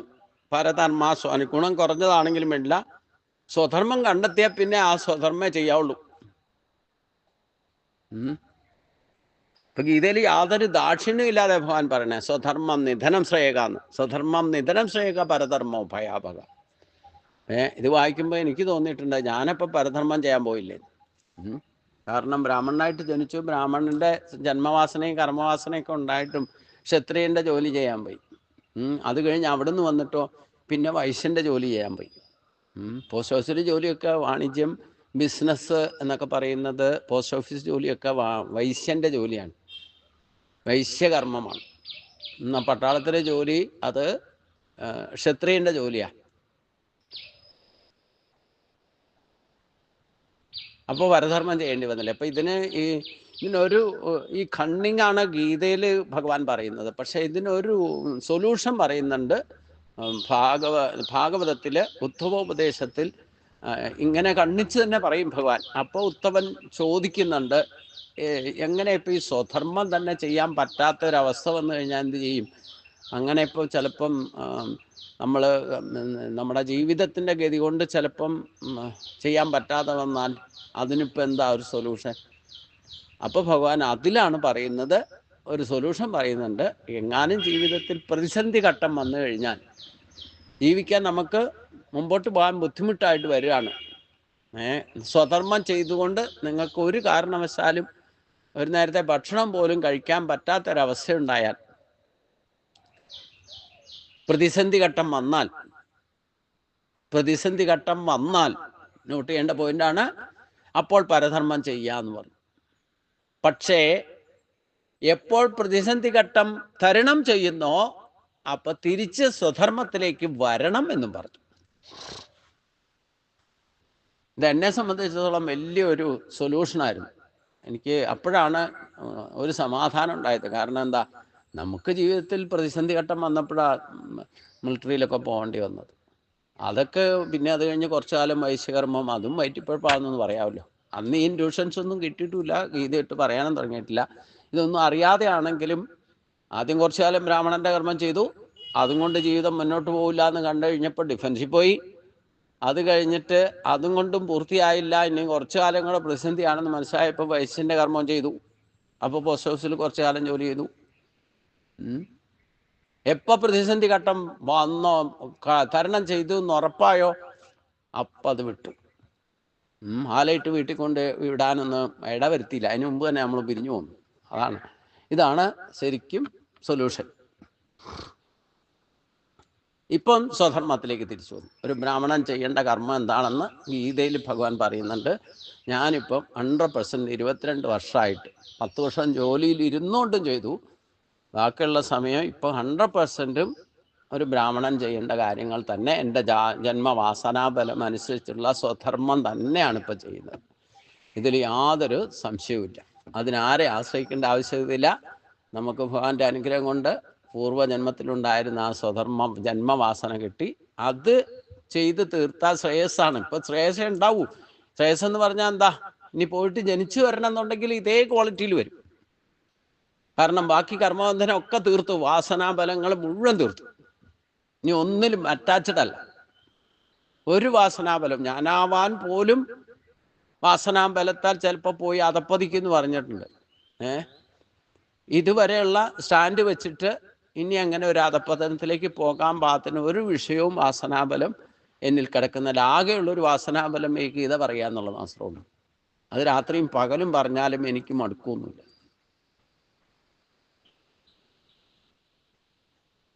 ഏറ്റവും കൂടുതൽ ഇൻട്രസ്റ്റ് ഒരു നേരം ഭക്ഷണം കഴിക്കാൻ പോലും ഇൻട്രസ്റ്റ് ഇല്ലാതെ ഇരുന്ന് പറയും, ഗീത ആർക്കെങ്കിലും കേൾക്കണം എന്നുണ്ടെങ്കിൽ. ഇതാണ് വാസന, ഇതാണ് സ്വധർമ്മം. ഇത് എല്ലാവർക്കും ഉണ്ട് ഒരു പ്രൊവിഷൻ. നിങ്ങളെല്ലാവർക്കും അവരവരുടെ ജന്മവാസന കർമ്മവാസന എന്താണെന്ന് ഈശ്വരൻ അതോ നിങ്ങൾ കണ്ടെത്താൻ വേണ്ടിയിട്ട് അധ്വാനിക്കൊന്നും വേണ്ട. നിങ്ങൾ ഭക്തിയുടെ ഒരു ലെവലിലെത്തിയാൽ അത് തന്നെ പുറത്തേക്ക് വരാൻ തുടങ്ങും. അപ്പോൾ എന്തെങ്കിലും ചെയ്യാൻ നല്ലതോ ചീത്തയായിട്ടുള്ള ജന്മവാസന ഉണ്ടെങ്കിൽ വേണ്ട, ചെയ്ത് അവസാനിപ്പിച്ച് പുതിയതായിട്ടൊന്നും കൂട്ടിച്ചേർക്കാൻ ശ്രമിക്കരുത്. അതായത് ഞാൻ ആവർത്തിച്ച് പറയുന്നത്, അകത്ത് ഉള്ളതൊക്കെ എടുത്ത് പുറത്തിട്ടോണം. പുറത്തുനിന്ന് പുതിയതായിട്ടൊന്നും വാസനാബലം എടുത്തിടാൻ ശ്രമിക്കരുത്. ആകെ എടുത്തിടുന്ന ഒരു വാസനാബലം ഈശ്വരനോടുള്ള അറ്റാച്ച്മെൻറ്റും മമതയും മാത്രം വിടരുത്. മയ്യാസക്ത മനാപ്പാർത്ത, ആ ഈശ്വരനോട് മാത്രമേ ആസക്തിയും വെക്കാവുള്ളൂ. ഒരിക്കലും ഈശ്വരനോട് ദേഷ്യവും വരരുത്. അതായത് ദ്വേഷം വരാൻ പാടില്ല. ആഗ്രഹങ്ങൾ എന്തുണ്ടെങ്കിലും ഈശ്വരീയമായ ആ അവബോധത്തിൽ നിന്നുകൊണ്ടേ ആഗ്രഹങ്ങളെ സാധിക്കാൻ ശ്രമിക്കാവുള്ളൂ. വ്യർത്ഥമായ മോഹങ്ങൾ ഉണ്ടാകാൻ പാടില്ല. അപ്പൊ നിങ്ങളുടെ തന്നെ ജന്മവാസനയൊക്കെ നല്ലതോ ചീത്തയോ ന്യായമായതോ ഒക്കെ വരും. അത് അനുഭവിക്കാനുള്ളതൊക്കെ അനുഭവിച്ച് തീർത്തോളൂ. പിന്നെ കുറച്ച് സ്പീഡ് കൂടിയിട്ട് വരും, അപ്പൊ അനുഭവിച്ചോളൂ, അത് ഓവർകം ചെയ്തോളൂ. അവിടെ തളർന്നു പോകരുത്. ക്ലേശങ്ങൾ വന്നാൽ പോലും സന്തോഷത്തോടെ സ്വീകരിച്ചോണം, പ്രസാദമായി സ്വീകരിച്ചോണം. എനിക്ക് ക്ലിയറൻസ് കിട്ടാൻ പോവാന്ന് വിചാരിച്ചോണം. ചിലതൊക്കെ നമ്മളെ അനുഭവിച്ചറിയ തന്നെ വേണം. അനുഭവിച്ചാൽ മാത്രമേ അത് ക്ലിയറൻസ് കിട്ടൂ. ചിലതൊക്കെ കുറേയൊക്കെ ശുദ്ധമാവും. നമ്മൾ ഗീതയൊക്കെ പഠിക്കാൻ തുടങ്ങുമ്പോൾ പാപരാഹിത്യം വരുന്ന കൂട്ടത്തിൽ കുറേ അധികം നമുക്ക് പാപനാശം സംഭവിക്കും. നാമസങ്കീർത്തനം യസ്യ സർവപാപപ്രണാശ ശുദ്ധീകരണമൊക്കെ നടക്കും. ചില കാര്യങ്ങളുണ്ട് നമ്മൾ അനുഭവിച്ച് തീർത്താൽ തന്നെ ആ കടം തീരും. ചില കാര്യങ്ങൾ ചെയ്ത് തീർത്താൽ തന്നെയുള്ളൂ. നിങ്ങൾ ഒരാളെ സേവിക്കേണ്ട ഡ്യൂട്ടി നിങ്ങൾക്ക് ബാക്കി കിടക്കുന്നുണ്ടെങ്കിൽ ഏതെങ്കിലും കാരണത്താൽ ഏതെങ്കിലും കാലത്ത് നിങ്ങൾ പോയിട്ട് അത് ചെയ്യേണ്ടി വരും. നമ്മളിപ്പോൾ ഒരു രോഗം വന്നിട്ട് ഡോക്ടറെ കണ്ടാലും ചില ഡോക്ടർമാരെ കണ്ടാൽ നിങ്ങളെ കാണുമ്പോൾ തന്നെ ചിലപ്പോൾ നിങ്ങളുടെ അസുഖം മാറും. ചിലർക്ക് ഒരു കോഴ്സ് മരുന്ന് കഴിക്കേണ്ടി വരും. ചിലർക്ക് ഇതുകൊണ്ടൊന്നും പോരാ, ഓപ്പറേഷൻ തന്നെ വേണ്ടി വരും, അല്ലേ? ചിലർക്ക് ഓപ്പറേഷൻ നടത്തുമ്പോൾ തിരിച്ചു വരില്ല, അതോടുകൂടി കഴിയും. ഇങ്ങനെയൊക്കെ അങ്ങനെ കഴിയുന്നതും അവിടെയും ആ കർമ്മം തീരുന്നതാണ്. ഇപ്പം നമ്മളിപ്പോൾ പറയുമ്പോൾ പ്രാക്ടിക്കലി നോക്കുമ്പോൾ ഡോക്ടറുടെ സത്വക്രവ ഇപ്പം കോഴിക്കോട് ഒരു സംഭവം നടന്നു.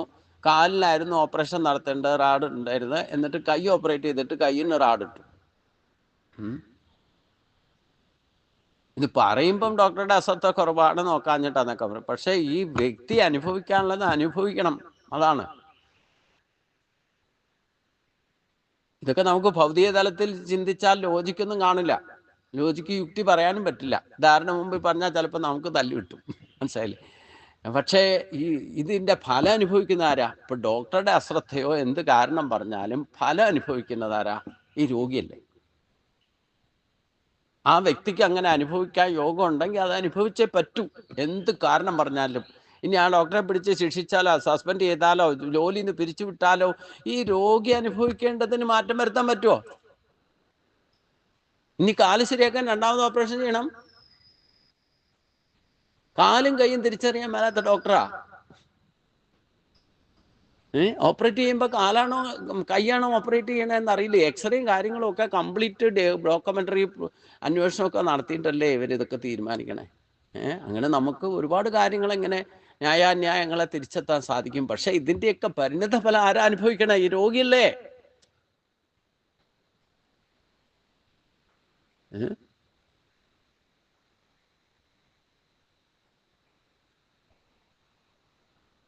അതിനിപ്പോൾ എന്ത് നഷ്ടപരിഹാരം കിട്ടിയിട്ടെന്താ കാര്യം? കുറേ ലക്ഷങ്ങൾ കിട്ടിയാലും ഈ വേദനത്തിൻ്റെ ഈ കൈയിൻ്റെ ഓപ്പറേഷൻ ചെയ്തു, അത് വേണ്ടാത്ത കൈ ഓപ്പറേഷൻ ചെയ്തു, ഇനി കാലിന് ആദ്യം നേരെയാക്കണമെന്ന് പറഞ്ഞാൽ രണ്ടാമത് ഓപ്പറേഷൻ ചെയ്യാൻ വേണം. അപ്പോൾ 2 വേദന തിന്നണം എന്നുള്ളത് ഈ രോഗിയുടെ യോഗത്തിലുണ്ടെങ്കിൽ ഇത് ആരെ കൊണ്ട് മാറ്റാൻ സാധിക്കും?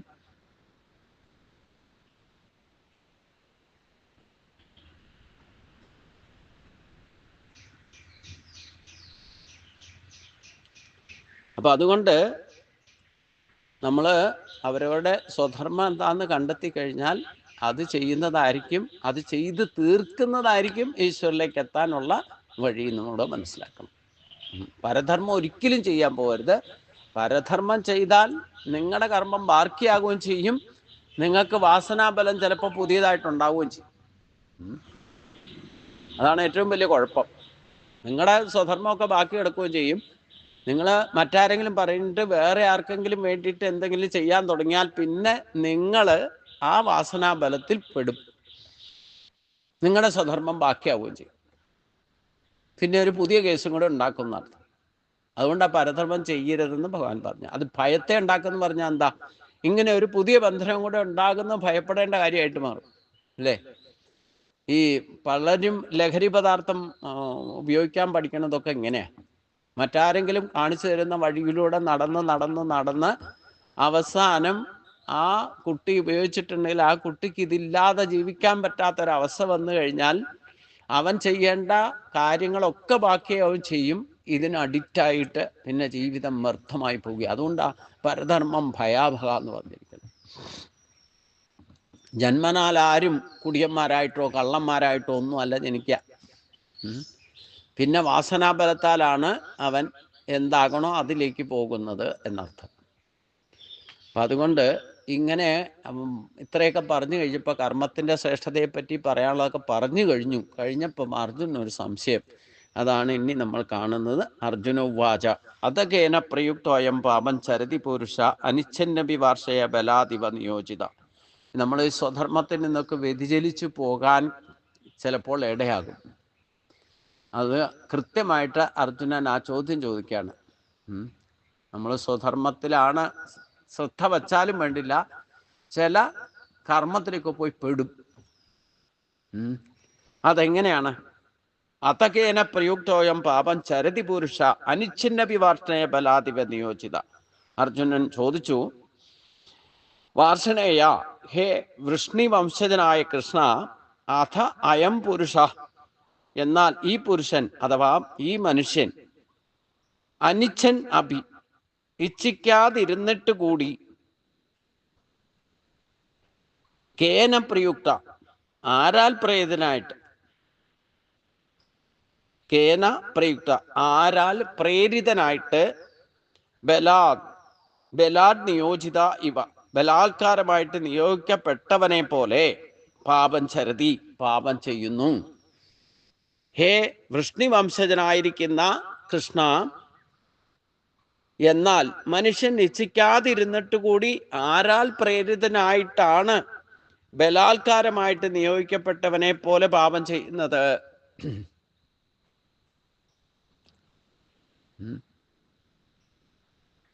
ഇതേ കാര്യം ദുര്യോധനോട് ബലരാമൻ ചോദിക്കുന്നുണ്ട്. നീ ആരുടെ പ്രേരണ കൊണ്ടാണ് ഈ അധർമ്മം ചെയ്യുന്നത്? ധർമാധർമ്മങ്ങളെപ്പറ്റി നിനക്ക് നന്നായിട്ട് അറിയാമല്ലോ. കാരണം ബലരാമനോട് എതിർക്കാറില്ല. കാരണം ദുര്യോധൻ്റെ ഗുരുവാ, ഗഥായുദ്ധത്തിൻ്റെ ഗുരുവാണ് ബലരാമൻ. നോക്കിക്കോളൂ, ഒരു ഈശ്വരാവതാരം തന്നെ ഗഥ പഠിപ്പിക്കാൻ വേണ്ടിയിട്ട് ദുര്യോധൻ്റെ അടുത്ത് പോവുക. എത്ര വിചിത്രമാണ് നോക്കണം. അതും ശ്രീകൃഷ്ണന്റെ ജ്യേഷ്ഠനാ. അപ്പോ വെറുതെ കുറച്ച് പ്രാക്ടീസ് കഴിഞ്ഞിട്ട് വിശ്രമ വേളയിൽ ഇരിക്കുമ്പം ബലരാമൻ ദുര്യോധനോട് ചോദിക്കും, അല്ല, നീ എന്ത് കണ്ടിട്ട് നിനക്കറിയാൻ പാടില്ല നീ ചെയ്യുന്നതൊക്കെ അധർമ്മമാണെന്ന്. എന്നിട്ടും നീ എന്തുകൊണ്ടാണ് ഈ പാണ്ഡവരോട് ഈ ദ്രോഹമെല്ലാം ചെയ്യുന്നത്? എന്തിനാ അധർമ്മം ചെയ്യുന്നത്? ധർമാധർമ്മങ്ങളെപ്പറ്റി നിനക്ക് നന്നായിട്ട് അറിയാമല്ലോ. അതറിയാവുന്ന ബലരാമനും അറിയാം. അപ്പൊ ദുര്യോധനൻ പറയുന്ന ഒരു മറുപടിയുണ്ട്, അങ്ങ് പറഞ്ഞത് ശരിയാ, എനിക്ക് ധർമാധർമ്മങ്ങളെപ്പറ്റി നന്നായിട്ട് അറിയാം. പക്ഷെ എന്താ കുഴപ്പമെന്നറിയില്ല, എനിക്ക് ഈ പാണ്ഡവരെ കണ്ട ഇറിറ്റേറ്റാ. പിന്നെ ചെയ്യാൻ പാടില്ലാത്തതും ചെയ്യും, ബലത്താൽ ചെയ്യും. എങ്ങനെയാ ചെന്ന് ചെയ്യുന്നതെന്ന് എനിക്ക് തന്നെ അറിയില്ല. ഇതാണ് ആ ബലാത്കാരമായിട്ട് നിയോഗിക്കപ്പെട്ടവനോലെ പാപം ചെയ്യുന്നു ചിലർ. എന്തുകൊണ്ട് എന്നാണ് അർജുനൻ ഭഗവാനോട് ചോദിക്കുന്നത്. തെറ്റാണെന്നറിയാം, എന്നാലും ചില കാര്യങ്ങൾ ഇപ്പം ദുര്യോധന നന്നായിട്ട് അറിയാം. ബലരാമനോട് ക്ലാരിഫൈ ചെയ്ത് പറയുന്നുണ്ട്, എനിക്ക് അങ്ങ് പറയുന്നൊക്കെ മനസ്സിലാകുന്നുണ്ട്, അധർമ്മമാണ് ചെയ്യുന്നത് നന്നായിട്ടറിയാം, ധർമ്മം എന്താണെന്നും അറിയാം. പക്ഷെ എനിക്ക് ഈ പാണ്ഡവരെ കണ്ട പിന്നെ ഇറിറ്റേഷൻ.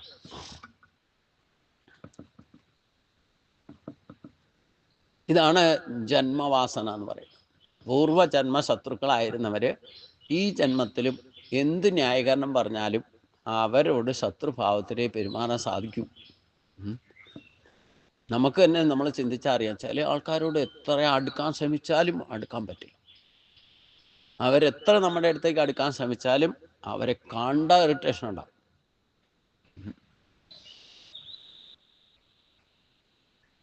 മുജ്ജന്മ ശത്രുക്കളെ വരെ ഞാൻ തിരിച്ചറിയും. അതാണ് രസം, മനസ്സിലായില്ലേ?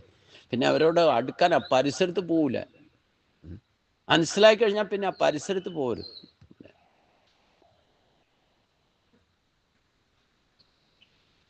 അവര് നമ്മുടെ അടുത്തേക്ക് വരുമൊന്നുമില്ല. കാരണം നമ്മൾ എഗനസ്റ്റ് ആയിക്കഴിഞ്ഞാൽ പിന്നെ അവർക്കത് മനസ്സിലായ പിന്നെ അടുക്കാൻ പറ്റില്ല. അടുക്കാൻ പറ്റില്ല. നമ്മൾ പ്രത്യേകിച്ചും പോസിറ്റീവ് ഈശ്വരോപാസന ചെയ്യുന്ന ആളാണെങ്കിൽ പിന്നെ അവർക്ക് 10 അടി അടുത്തേക്ക് നമ്മുടെ അടുത്തേക്ക് വരാൻ പറ്റില്ല.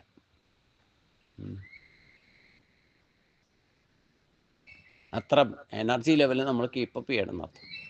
അപ്പം അതുകൊണ്ടാണ് അർജുനൻ ചോദിക്കുന്ന, വൃഷ്ണിവംശനായ കൃഷ്ണ, എന്നാൽ മനുഷ്യൻ ഇച്ഛിക്കാതിരുന്നിട്ടൂട്ടി ആരാൽ പ്രേരിതനായിട്ടാണ് ബലാത്കാരമായിട്ട് നിയോഗിക്കപ്പെട്ടവനെ പോലെ പാപം ചെയ്യപ്പെടുന്നത്?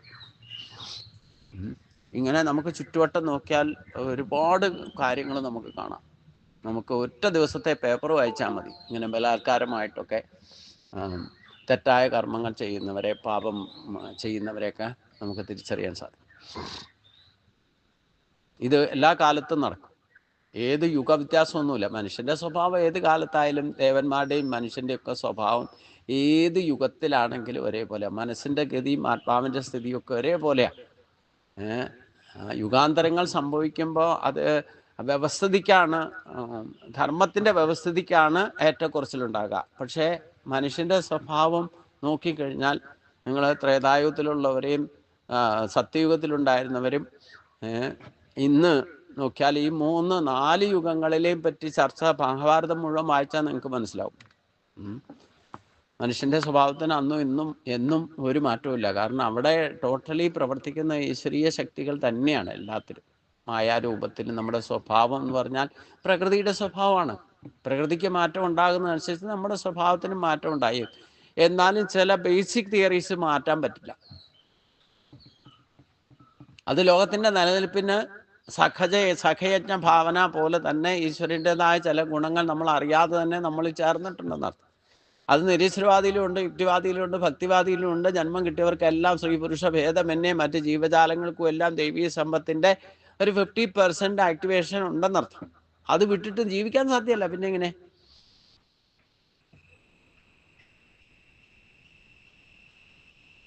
അപ്പം അതിന് ഭഗവാൻ ഉത്തരം പറയുന്നത് ശ്രദ്ധിച്ചോളൂ. കാമയേക്ഷ ഭഗവാന് വാച കാമയേക്ഷ ക്രോധയേക്ഷ രജോ ഗുണസമുദ്ഭവ മഹാശനോ മഹാപാപാത്മാവിദ്യേന മിഹവൈരിണം. ഇത് എങ്ങനെയാ? ശ്രീ ഭഗവാൻ പറഞ്ഞു, ഏഷ രജോ ഗുണ സമുദ്ഭവ. ഇത് രജോ ഗുണത്തിൽ നിന്നുണ്ടായതും മഹാശന മഹാപാപാത്മാ കാമഹ, തിന്നിട്ട് മതി വരാത്തതും മഹാപാപിയുമായിരിക്കുന്ന കാമമാകുന്നു. ക്രോധയേഷ ഏവ, ക്രോധവും ഇത് തന്നെ. ഏനം ഇഹ വൈരിണം, ഇതിനെ ശത്രുവായിട്ട് അറിഞ്ഞാലും. എന്തിനെ? ഇത് രജോ ഗുണത്തിൽ നിന്നുണ്ടായതും അനുഭവിച്ചിട്ട് മതി വരാത്തതും മഹാപാപിയുമായിരിക്കുന്ന കാമം എന്ന് പറഞ്ഞാൽ ആഗ്രഹങ്ങൾ, ക്രോധവും ഇത് തന്നെയാണ്. ഇതിനെ ഇവിടെ ശത്രു എന്നറിഞ്ഞാലും. ആരാൽ പ്രേരിതനായിട്ടാണ് മനുഷ്യൻ പാപകർമ്മം ചെയ്യുന്നത് എന്ന അർജുനന്റെ ചോദ്യത്തിന് മറുപടി ഭഗവാൻ പറയുന്നത്, ആ ശത്രു കാമം തന്നെയാകും. അതായത് ആഗ്രഹങ്ങളാകുന്നു എന്നർത്ഥം. അത് തന്നെയാണ് ക്രോധവും. അതായത് ആഗ്രഹങ്ങൾ സാധിക്കാതെ വന്നാൽ ക്രോധം ഉണ്ടാകും. കാമത്തിന് എങ്ങനെയെന്നാൽ കാമത്തിന് തടസ്സം നേരിടുമ്പോൾ അത് ക്രോധത്തിൻ്റെ രൂപം സ്വീകരിക്കും. അതിനാൽ കാമം തന്നെയാണ് പാപകർമ്മത്തിന് പ്രേരിതമായിട്ട് വരുന്നത്. അതായത് നമ്മുടെ ആഗ്രഹങ്ങളാണ്. ഈ ആഗ്രഹങ്ങൾ എവിടെ നിന്നാണ് ഉണ്ടാകുന്നത്? നമ്മുടെ പൂർവജന്മ വാസനാബലം, ഇഷ്ടാനിഷ്ടങ്ങൾ പ്രകടമാകുന്ന വാസനാബലത്താലാണ്. അപ്പോൾ എന്തെങ്കിലും ഒരു വിഷയത്തോട്, പഞ്ചേന്ദ്രിയങ്ങളുടെ വിഷയങ്ങൾ അതിൻ്റെതായ വിഷയങ്ങൾ അതാത് ഇന്ദ്രിയങ്ങളെ ബാധിക്കും എന്ന് പറഞ്ഞിട്ടുണ്ട്. അപ്പം ഏതെങ്കിലും ഇന്ദ്രിയ വിഷയങ്ങളിൽ ആഗ്രഹം ഉണ്ടായാൽ കാമം ജനിക്കൂ എന്ന് മനസ്സിലാക്കുക. കാമം ജനിച്ചാൽ അത് സാധിപ്പിക്കാൻ വേണ്ടിയിട്ടായിരിക്കും പിന്നെ കർമ്മേന്ദ്രിയങ്ങൾ ഉപയോഗിക്കുക. അത് കർമ്മേന്ദ്രിയങ്ങൾ ഉപയോഗിക്കാൻ തുടങ്ങുമ്പോൾ അതിന് എന്തെങ്കിലും പ്രതിബന്ധം ഉണ്ടായാൽ, തടസ്സമുണ്ടായാൽ അപ്പ ക്രോധം പ്രകടാക്കും. അതാണ് 2-ാം അധ്യായത്തിൽ ഭഗവാൻ പറഞ്ഞതും, ധ്യായതോ വിഷയാൻ പുംസക സംഘസ്തേഷു ഉപജായതേ സംഘാ സംജായതേ കാമാൽ ക്രോധോ വിജായതേ ക്രോധാൽ ഭവതി സമ്മോഹ സമ്മോഹാ സ്മൃതി വിഭ്രമ സ്മൃതിഭ്രംശാൽ ബുദ്ധിനാശാൽ പ്രണശ്യതി. ഏതെങ്കിലും വസ്തുവിൽ ആഗ്രഹം ഉണ്ടായാൽ അതിന് വേണ്ടിയിട്ടുള്ള ശ്രമമാവും. പിന്നെ ആഗ്രഹം ഉണ്ടായാൽ പിന്നെ അത് സാധിക്കുന്നവരെ വിശ്രമിക്കുന്ന പ്രശ്നമില്ല. അതിന് ഏതെങ്കിലും വിധത്തിൽ പ്രതിബന്ധം ഉണ്ടായാൽ, നേരിടേണ്ടി വന്നാൽ അപ്പോൾ ദേഷ്യം വരും. ദേഷ്യം വന്നാൽ ജ്ഞാനിയായാൽ പോലും ദുർവാസാവിൻ്റെ കൂട്ടാകും. പിന്നെ ജട പിടിച്ചൊക്കെ അടിക്കും, ഓർമ്മശക്തി പോകും, ജ്ഞാനമുള്ളത് മറഞ്ഞു പോകും, ബുദ്ധിഭ്രമം ഉണ്ടാകും, കൈക്കിട്ടത് വെച്ച് ചിലപ്പോൾ പ്രയോഗിക്കും, പറയാൻ പാടില്ലാത്ത പറയും. ഇതൊക്കെ ആരിൽ പ്രേരിത? ക്രോധം വന്നു കഴിഞ്ഞാൽ പിന്നെ ഓട്ടോമാറ്റിക്കായിട്ട് ഈ ഇന്ദ്രിയങ്ങളൊക്കെ അതിന് അനുസരണമായിരിക്കും പ്രവർത്തിക്കുക എന്നർത്ഥം. അപ്പം അതുകൊണ്ട് ആരാൽ പ്രേരിതനായിട്ടാണ് മനുഷ്യൻ പാപകർമ്മം ചെയ്യുന്നത് എന്ന് അർജുനന്റെ ചോദ്യത്തിൻ്റെ ഉത്തരം കൃത്യമാണ്. അടങ്ങാത്ത ആഗ്രഹങ്ങളാണ് പ്രശ്നം. വാസനാബലം കൊണ്ട്, പൂർവ്വജന്മാർജിതമായ വാസനാബലം കൊണ്ട് നമുക്ക് ആഗ്രഹങ്ങൾ പൊട്ടിമുളച്ചു വരും. അത് സാധിക്കാതെ വന്നാൽ, അതിന് തടസ്സമുണ്ടായാൽ ദേഷ്യം വരും. ദേഷ്യം വന്നാൽ പിന്നെ അത് തന്നെ പാപകർമ്മം ചെയ്യാൻ പ്രേരിതനായിട്ട് മാറും.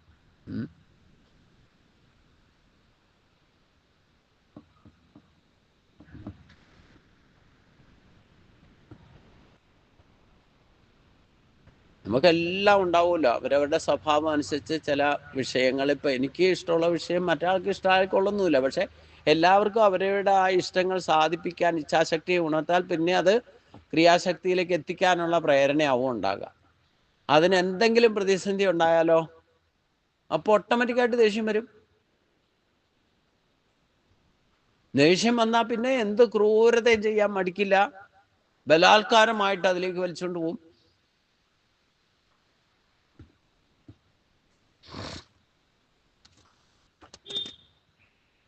അതിനാൽ കാമം തന്നെയാണ് പാപകർമ്മത്തിന് പ്രേരണമായി. കാമേഷ ക്രോധേഷ രജോ ഗുണസം. ഈ കാമത്തിനും ക്രോധത്തിനും പ്രേരണ നൽകുന്ന ഗുണമാണ് രജോ ഗുണം എന്നറിയാം. മനുഷ്യന് പൊതുവെ രജോ ഗുണാത്മക സ്വഭാവമുള്ളവരായതുകൊണ്ട് നമ്മൾ ജീവിതത്തിൽ എപ്പോഴെങ്കിലും നമ്മുടെ ആഗ്രഹങ്ങൾ ഉണ്ടായിട്ട് സാധിക്കാതെ വന്നിട്ടുണ്ടെങ്കിൽ ദേഷ്യം വന്നിട്ടില്ലേ? ഇനി കിട്ടിയ സാധനം ആരെങ്കിലും എടുത്തുകൊണ്ട് പോയാലും ദേഷ്യം വരും. കുട്ടിക്കാലത്ത് തെറ്റുണ്ട് അല്ലേ? കളിപ്പാട്ടത്തിൻ്റെ പേരിൽ പോലും ചിലപ്പം ദേഷ്യം വരും. ഇത് മനുഷ്യ സഹജമായിരിക്കുന്ന രജോ ഗുണം. രജോ ഗുണം കൂടുതലായാൽ ആഗ്രഹങ്ങൾ ഇങ്ങനെ പൊട്ടിമുളയ്ക്കും. ആഗ്രഹങ്ങൾക്ക് പ്രതിസന്ധി ഉണ്ടായാൽ ദേഷ്യം പൊട്ടിമുളയ്ക്കും. യാതൊരു സംശയമില്ല. അത് പിന്നെ നമ്മളെ പാപിയാക്കി മാറ്റും.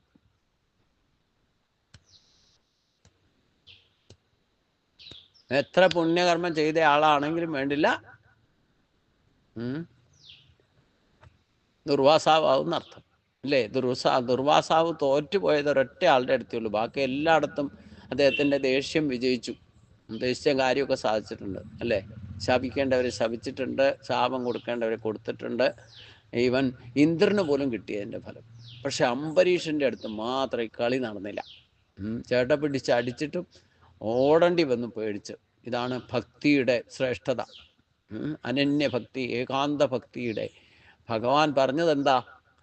3 ലോകങ്ങളിലും പോയി, കൈലാസത്തിൽ പോയി, ബ്രഹ്മാവിൻ്റെ അടുത്ത് പോയി, ഇവിടെയൊന്നും അഭയമില്ല. അംബരീഷൻ്റെ കാര്യത്തിൽ ഇടപെടാൻ ഞങ്ങൾക്കൊന്നും പറ്റില്ല. ആകെ അദ്ദേഹത്തിൻ്റെ ഭക്തൻ അല്ലെങ്കിൽ ആരുടെ വിധേയനാണോ ആ ഭഗവാന്റെ അടുത്ത് തന്നെ വിഷ്ണുവിനെ പോയി കാണാൻ പറഞ്ഞു. വൈകുണ്ഠ ലോകത്തിലെത്തിയപ്പോൾ അവിടുന്ന് ഓടിച്ചു. ഞാൻ ഭക്തന് വിധേയനാണെന്ന് ഭഗവാൻ പറഞ്ഞു. നീ എൻ്റെ ഭക്തനെ ദ്രോഹിച്ചിട്ട് ഇങ്ങോട്ട് വന്നേക്കാം അഭയം തേടി. അതുകൊണ്ട് ആ ഭക്തൻ്റെ അടുത്ത് പോയിട്ട് തന്നെ കാല് പിടിക്കാൻ പറയും. അവിടെ മാത്രമേ ദുർവാസാവിൻ്റെ ഈ പാപം കർമ്മം ചെയ്യാനുള്ള പ്രേരണ വിരക്തിയായിട്ട് മാറാനുള്ള ഒരൊറ്റ കാരണം. ഇങ്ങനെയാണ് നമ്മൾ ഏത് വാസനാബലം കൊണ്ട് കടന്നാലും കുറേ കാലത്തേക്ക് അത് പ്രകടമാക്കിക്കൊണ്ട് നടന്നു എന്നിരിക്കും. എവിടെ ചെന്നാലും വേണ്ടില്ല, താൻ ഉദ്ദേശിക്കുന്ന കാര്യം സാധിക്കാൻ വേണ്ടിയിട്ട് ദേഷ്യം പ്രകടമാക്കി ബാക്കിയുള്ളവരെ പേടിപ്പിച്ചിട്ടും ഇല്ല അവരെ പീഡിപ്പിച്ചിട്ടും നമ്മുടെ കാര്യമൊക്കെ നടത്തും. എവിടെയെങ്കിലും കിട്ടും കൊട്ട്. അപ്പോഴേ ഈ വാസനാബലം ഇല്ലാതെ വരും. മനുഷ്യൻ്റെ പൊതുവേ ഉള്ള ഒരു സ്വഭാവമാണ് ആഗ്രഹങ്ങൾ സാധിക്കാൻ പ്രതിസന്ധി. കുട്ടിക്കാലം തൊട്ട് ഈ വാസനാബലം വളർത്തി വളർത്തി വലുതായാലും കാണിക്കും. ചിലപ്പോൾ അച്ഛനും അമ്മയ്ക്കിട്ട് വരെ കൊടുക്കും. പക്ഷെ എവിടെയെങ്കിലും കിട്ടും പൊട്ട്. അപ്പോഴേ അതിൽ വിരക്തി ഉണ്ടാവും. ഒരു കടിഞ്ഞാനിടണല്ലോ എവിടെയെങ്കിലും.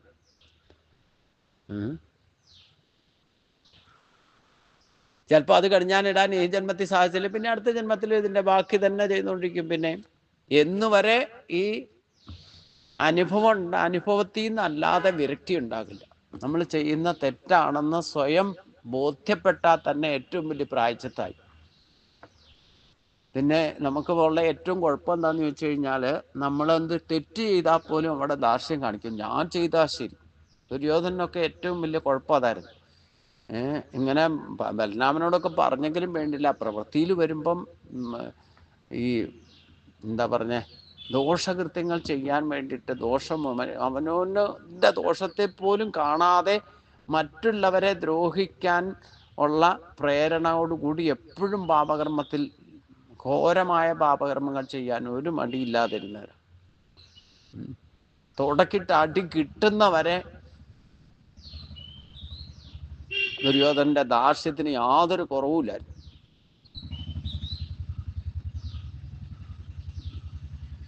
ആ ദാർഷ്ട്യം കുറച്ച് അടങ്ങിയപ്പോഴാണ് അശ്വത്ഥാമാവ് ആ പഞ്ചപാണ്ഡവരുടെ കുട്ടികളെ കൊന്നിട്ട് എന്നെ വലിയ പ്രശംസിക്കുന്നോർത്തോണ്ട് അശ്വത്ഥാമാവ് എന്ന് പറഞ്ഞപ്പം നീ മഹാപാപം ചെയ്തു എന്ന് പറഞ്ഞു.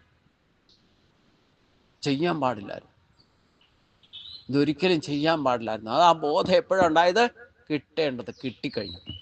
എന്നാ ജീവിച്ചിരിക്കുന്ന എണീറ്റ് നിന്നിരിക്കാൻ പറഞ്ഞ നന്നായി എന്ന് പറഞ്ഞേനെ, പ്രോത്സാഹിപ്പിച്ച്. പക്ഷേ അശ്വത്ഥമാവ് വലിയ കേമത്വമായിട്ടാണ് ദുര്യോധനന് വേണ്ടിയിട്ട് ഹിതം ചെയ്യാൻ വേണ്ടിയിട്ട് പോയതാണ്. പക്ഷേ 5 കുട്ടികളെ നിഷ്കരണം കൊന്നു എന്ന് പറഞ്ഞു കഴിഞ്ഞപ്പം അത് ദുര്യോധനന് പോലും പിടിച്ചില്ല. ഇവിടെയാണ് വിരക്തി ഉണ്ടാകുള്ളൂ എന്നർത്ഥം. പാപകർമ്മങ്ങളുടെ വിരക്തി ഉണ്ടാകുമ്പോഴേ ഈ എന്താണ് പാപം എന്താണ് പുണ്യം എന്ന് തിരിച്ചറിയുന്ന അവസ്ഥ ഉണ്ടാകണമെന്നുണ്ടെങ്കിൽ, പാപത്തെ വിശകലനം ചെയ്ത് എന്താണ് പാപം എന്ന് ശരിക്കും മനസ്സിലാക്കണമെങ്കിൽ അവനവൻ്റെ യഥാർത്ഥ ബോധമുണ്ടാകണം. ആ ബോധം എന്തുകൊണ്ടാണ് ഉണ്ടാകാതിരിക്കുന്നത്? അതാണ് ഇനി പറയുന്നത്. ധൂമേന ആവൃതോ വന്നി യഥാദർശോ മലേനച യഥാലപ്തേന ആവൃതോ ഗർഭ തഥാ തേനേതാവൃതം. വന്നി ധൂമേന അഗ്നി പുക കൊണ്ടും ആദർശ മലേനച കണ്ണാടി, ആദർശം എന്ന് പറയുന്ന കണ്ണാടി അഴുക്കുകൊണ്ടും യഥാ ആവ്രിയതേ എന്ന് പറഞ്ഞാൽ എപ്രകാരം ആവരണം ചെയ്യപ്പെടുന്നുവോ ഗർഭ ഉൽഭേന യഥാ ആവൃത. ഗർഭസ്ഥ ശിശു മറുപിള്ളയാൽ ആവൃതമായിരിക്കുന്നുവോ തഥാ ഇതം തേന ആവൃതം. അപ്രകാരം ഈ ജ്ഞാനം ആ കാമം കൊണ്ട് മറയ്ക്കപ്പെട്ടിരിക്കും. മനുഷ്യൻ്റെ ഏറ്റവും വലിയ കുഴപ്പം ഇതാണ്. നമ്മുടെ യഥാർത്ഥ ജ്ഞാനത്തെ ഈ ഭൗതിക വിഷയങ്ങളിലുള്ള ആഗ്രഹങ്ങൾ കാരണം യഥാർത്ഥ ജ്ഞാനത്തെ മറയ്ക്കപ്പെട്ടിരിക്കുന്നു. എങ്ങനെ മറച്ചിരിക്കുന്നു? അഗ്നി പുകയാൽ മറച്ചതുപോലെ, കണ്ണാടി അഴുക്കിനെ മറയ്ക്കുന്നത് പോലെ, അഥവാ ഗർഭസ്ഥ ശിശുവിനെ മറുപിള്ളയാൽ മറയ്ക്കുന്നത് പോലെ ഈ കാമമാകുന്ന ആവരണം കൊണ്ട് യഥാർത്ഥ ജ്ഞാനത്തെ, നമ്മുടെ എല്ലാ മനുഷ്യരിലും ഉണ്ട് ജ്ഞാനം, പക്ഷേ ഇത് മറയ്ക്കപ്പെട്ടിരിക്കുന്നു. അതുകൊണ്ട് എന്താ, എല്ലാവരും ഒരു പരമമായ ഒരു സത്യത്തെ എല്ലാവരുടെ കയ്യിലും ഉണ്ട്. അതിനെല്ലാം ഒരു ഉടുപ്പിടിച്ചിട്ടുണ്ട്. ഈ പറയുന്ന കാമകാകുന്ന ഉടുപ്പിട്ടുണ്ട്. അപ്പോൾ പുറമേട്ട് ഉടുപ്പല്ലേ എല്ലാവരും കാണുള്ളൂ. ഞാൻ ഇട്ടേക്കണ വേഷമല്ലേ നിങ്ങൾ കാണുള്ളൂ, നിങ്ങൾ ഇട്ടേക്കണ വേഷമേ ഞാനും കാണുള്ളൂ. അതാണ് പുറമേ ഇട്ടേക്കണത്. ഈ രജോ ഗുണത്തിൻ്റെയും കാമത്തിൻ്റെയും ക്രോധത്തിൻ്റെയും തുന്നിച്ചേർത്ത ഒരു ഉടുപ്പാണ് ഇട്ടേക്കണത്. അതുകൊണ്ട് യഥാർത്ഥ ജ്ഞാനം മറിഞ്ഞിരിക്കുന്നു. അഗ്നി പുകയാലും കണ്ണാടി അഴുക്കിനാലും എപ്രകാരം ആവരണം ചെയ്യപ്പെട്ടിരിക്കുന്നുവോ, ഗർഭസ്ഥ ശിശു മറുപിള്ളയാൽ എപ്രകാരം ആവൃതമായിരിക്കുന്നുവോ അപ്രകാരം ഈ ആത്മജ്ഞാനം അഥവാ ജ്ഞാനം ആ കാമം കൊണ്ട് മറയ്ക്കപ്പെട്ടിരിക്കുന്നു.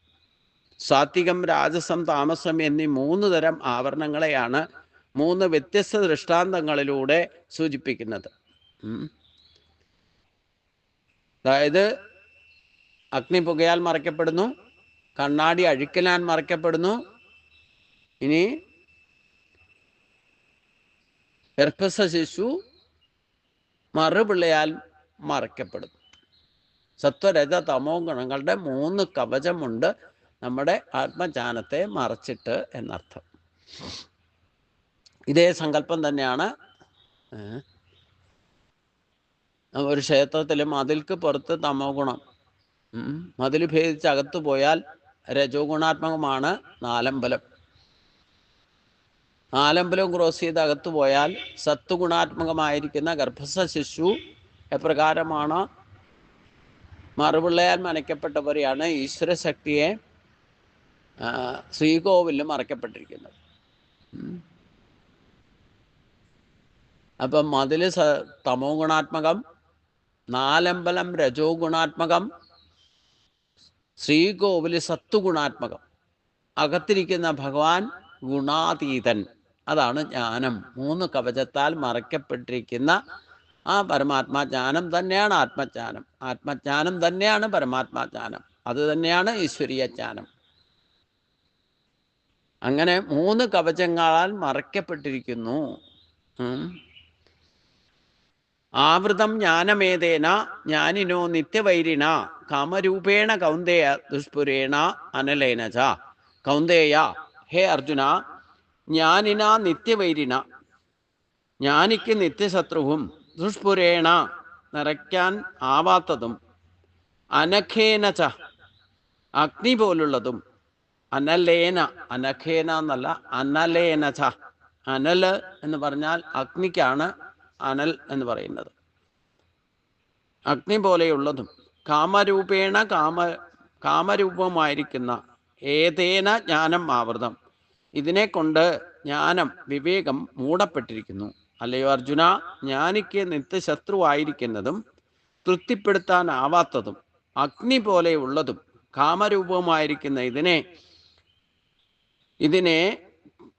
ഇതിനെയും കൊണ്ട് ജ്ഞാനം അഥവാ വിവേകം മൂടപ്പെട്ടിരിക്കുന്നു.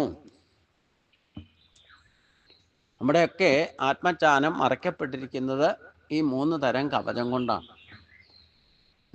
ആദ്യത്തെ കവചം തമോ ഗുണത്തിൻ്റെ, രണ്ടാമത്തെ കവചം രജോ ഗുണത്തിൻ്റെ, മൂന്നാമത്തെ കവചമാണ് സത്വഗുണാത്മകം.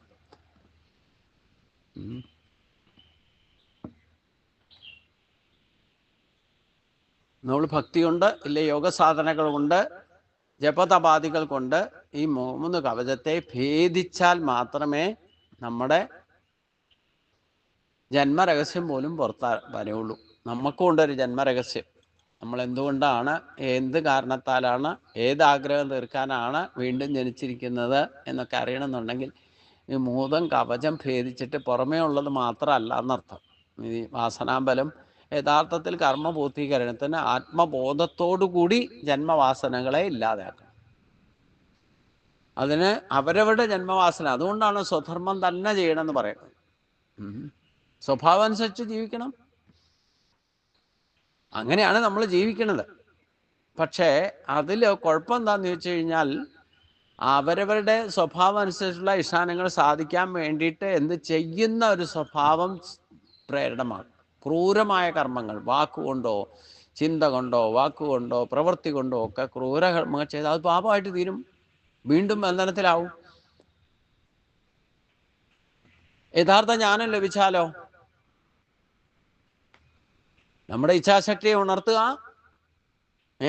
അത് ക്രിയാശക്തിയിലേക്ക് എത്തിക്കുക. അതിന് തടസ്സം നേരിട്ടു നിർത്തുകൊണ്ട് ദേഷ്യപ്പെടാനൊന്നും പോകാതിരിക്കണമെങ്കിൽ യഥാർത്ഥ ജ്ഞാനം, ആത്മജ്ഞാനിയായിട്ട് മാറിയാൽ മാത്രമേ ഈ വികാര വിചാരങ്ങൾക്ക് അടിമയാകാതിരിക്കുള്ളൂ എന്നർത്ഥം.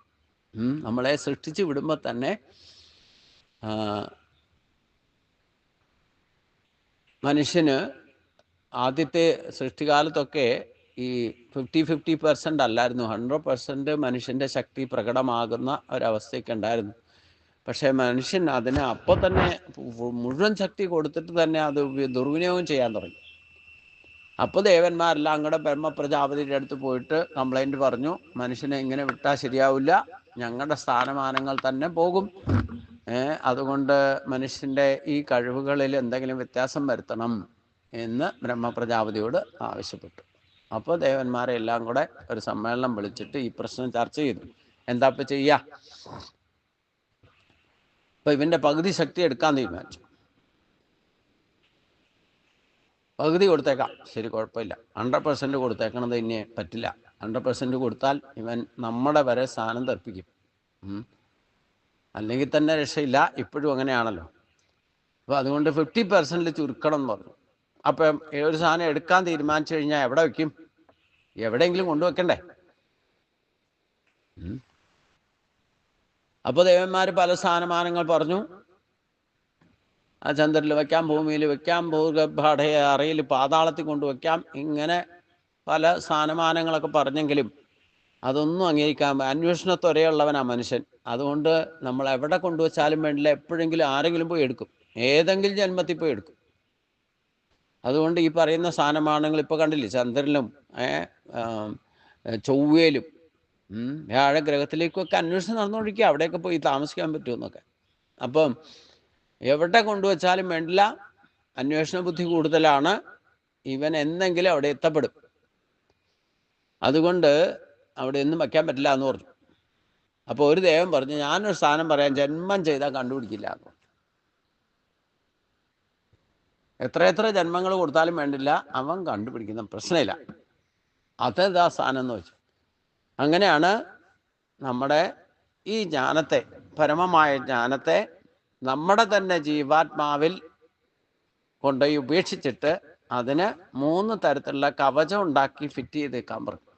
എന്നിട്ട് താക്കോല് അവരവരെ തന്നെ ഏൽപ്പിച്ചേക്കാൻ പറഞ്ഞു. തായിട്ട് പൂട്ടിയിട്ട് താക്കോല് അവരെ നമ്മുടെ കയ്യിൽ തന്നെയുണ്ട്, ഓരോരുത്തരുടെയും കയ്യിലുണ്ട്.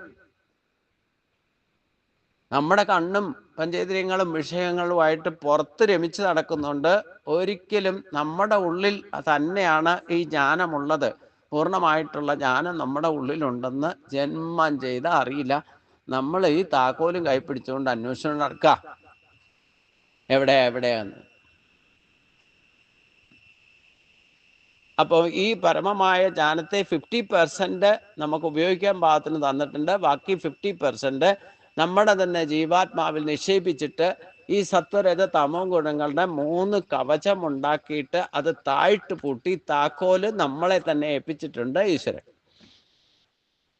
എപ്പോൾ വേണേലും തുറന്നെടുത്തോളൂ. പക്ഷെ നമ്മൾ പുറത്തന്വേഷിച്ച് വ്യാപരിക്കുന്ന ഇന്ദ്രിയങ്ങളെ കൊണ്ട് പുറത്തേക്ക് രമിച്ച് കിടന്നാൽ ജന്മം ചെയ്താൽ എടുക്കാൻ മാറ്റാൻ പറ്റില്ല എന്ന് മാത്രമല്ല, കാമേഷ ക്രോധേഷ രജോ ഗുണ സമത്ഭവ, ഈ 2 കാരണങ്ങളെ, കാമത്തെ കൊണ്ടും ക്രോധത്തെ കൊണ്ടും രജോ ഗുണം കൊണ്ടും നമ്മൾ അതിൽ നിന്ന് ഉത്ഭവിക്കുന്ന സ്വഭാവം കൊണ്ട് കൂടുതൽ പ്രശ്നങ്ങൾ ഉണ്ടാക്കിക്കൊണ്ട് വീണ്ടും വീണ്ടും ജനിച്ച് വന്നുകൊണ്ടിരിക്കുക.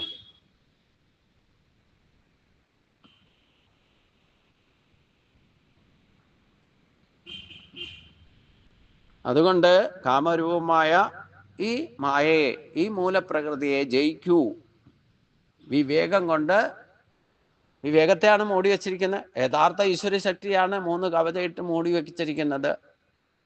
ഇത് തന്നെയാണ് നമ്മൾ ശ്രീകോവിലിനകത്ത് പൂട്ടിക്കെട്ടി വെച്ചേക്കണ ഈശ്വരൻ്റെ അവസ്ഥയും അല്ലേ. താക്കോലും കൊണ്ട് ഇപ്പോൾ പോയിട്ടുണ്ടാവും പൂട്ടി അമ്പലം.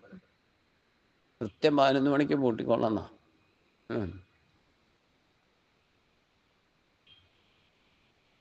താഴ്ത്ത് പൂട്ടിയായിരിക്കുന്ന സാധന ഭഗവാൻ എന്ന് പറഞ്ഞ പോലെയാണ്. നമ്മൾ എന്തൊക്കെ കവച ഇട്ട് പൂട്ടിയാലും വേണ്ടില്ല, അവിടെ ഒതുങ്ങിയിരിക്കുന്ന ആളൊന്നും അല്ല ഈശ്വരൻ. അതുകൊണ്ട് ഇന്ദ്രിയാണി മനോബുദ്ധിയും അസ്യാധിഷ്ഠാനമുച്ചതേ ഏതർ വിമോഹയത്യേഷ ജ്ഞാനം ആവൃത്യദേഹിനം. ഇന്ദ്രിയാണി മനോബുദ്ധിയും, ഇന്ദ്രിയങ്ങളും മനസ്സും ബുദ്ധിയും അന്യ അധിഷ്ഠാനം, അസ്യ അധിഷ്ഠാനം ഉച്ചതേ, ഇതിൻ്റെ അതായത് കാമത്തിൻ്റെ ഇരിപ്പിടമാകുന്നു. ഏഷ ഏതൈ, ഇത് ഈ കാമം, ഇവയെ കൊണ്ട് ജ്ഞാനം ആവൃത, ജ്ഞാനത്തെ മറച്ചിട്ട് ദേഹിനം വിമോഹയതി, ഇവനെ മോഹിപ്പിക്കുന്നു. ഏഷ ഏതൈ ജ്ഞാനം ആവൃത ദേഹിനം മോഹയതി, ഇത് അതായത് ഈ കാമം ഇവയെ കൊണ്ട് ജ്ഞാനത്തെ മറച്ചിട്ട് ജീവനെ മോഹിപ്പിക്കും. കാരണം ഈ ജീവനിലാണ് ജ്ഞാനമിരിക്കുന്നത്, ആത്മാവിലാണ് ജ്ഞാനമിരിക്കുന്നത്. പക്ഷേ ഈ 3 തരത്തിലുള്ള കവചം, കാമേഷ ക്രോധേഷ രജോ ഗുണ, രജോ ഗുണത്തിൻ്റെ പ്രഭാവം കൊണ്ട് 3 തരത്തിലുള്ള കവചം കാരണം ജീവനെ എന്താണോ വാസനാബലം നിൽക്കുന്നത് ആ വിഷയത്തിൽ മോഹിപ്പിക്കും. ഇന്ദ്രിയങ്ങളും മനസ്സും ബുദ്ധിയുമാണ് ഈ കാമത്തിൻ്റെ ഇരിപ്പിടമെന്ന് പറയപ്പെടുന്നു. ഈ കാമം ഇവയെ കൊണ്ട്, അതായത് ഇന്ദ്രിയ മനോബുദ്ധികളെ കൊണ്ട് ജ്ഞാനത്തെ മറിച്ചിട്ട് ജീവനെ മോഹിപ്പിക്കും. തസ്മാത് ത്വം ഇന്ദ്രിയാണ്യാദോ നിയമ്യ ഭരതക്ഷഭ പാമാനം പ്രജഹീയനം ജ്ഞാനവിജ്ഞാനനാശനം. തസ്മാൽ ഹേ ഭരതക്ഷഭ, തസ്മാൽ എന്ന് പറഞ്ഞാൽ ഹേ ഭാരതശ്രേഷ്ഠ, അതിനാൽ, തസ്മാൽ എന്ന് പറഞ്ഞാൽ അതിനാൽ, നീ ആദ്യം തന്നെ, ത്വം ആദൗ ഇന്ദ്രിയാണി നിയമ്യഹ, ഇന്ദ്രിയങ്ങളെ അടക്കിയിട്ട് ജ്ഞാനവിജ്ഞാന നാശനം, ജ്ഞാനവിജ്ഞാനങ്ങളെ നശിപ്പിക്കുന്ന പാപ്മാനം പാപാത്മാവായ ഏനം പ്രജഹി കി ഇതിനെ അഥവാ കാമത്തെ കൊന്നുകളഞ്ഞാലും, അല്ലയോ അർജുന, അതിനാൽ നീ ആദ്യം തന്നെ ഇന്ദ്രിയങ്ങളെ അടക്കിയിട്ട് ജ്ഞാനവിജ്ഞാനങ്ങളെ നശിപ്പിക്കുന്ന പാപാത്മാവായ ഈ കാമത്തെ നശിപ്പിക്കുക. ആത്മവിഷയമായ അറിവ് ആണ് ജ്ഞാനം എന്ന് പറയുന്നത്. അപ്രകാരം സിദ്ധമായിരിക്കുന്ന ജ്ഞാനത്തിന്റെ സവിശേഷമായ സ്വ അനുഭവം വിജ്ഞാനം എന്ന് ശങ്കരഭാഷ്യം.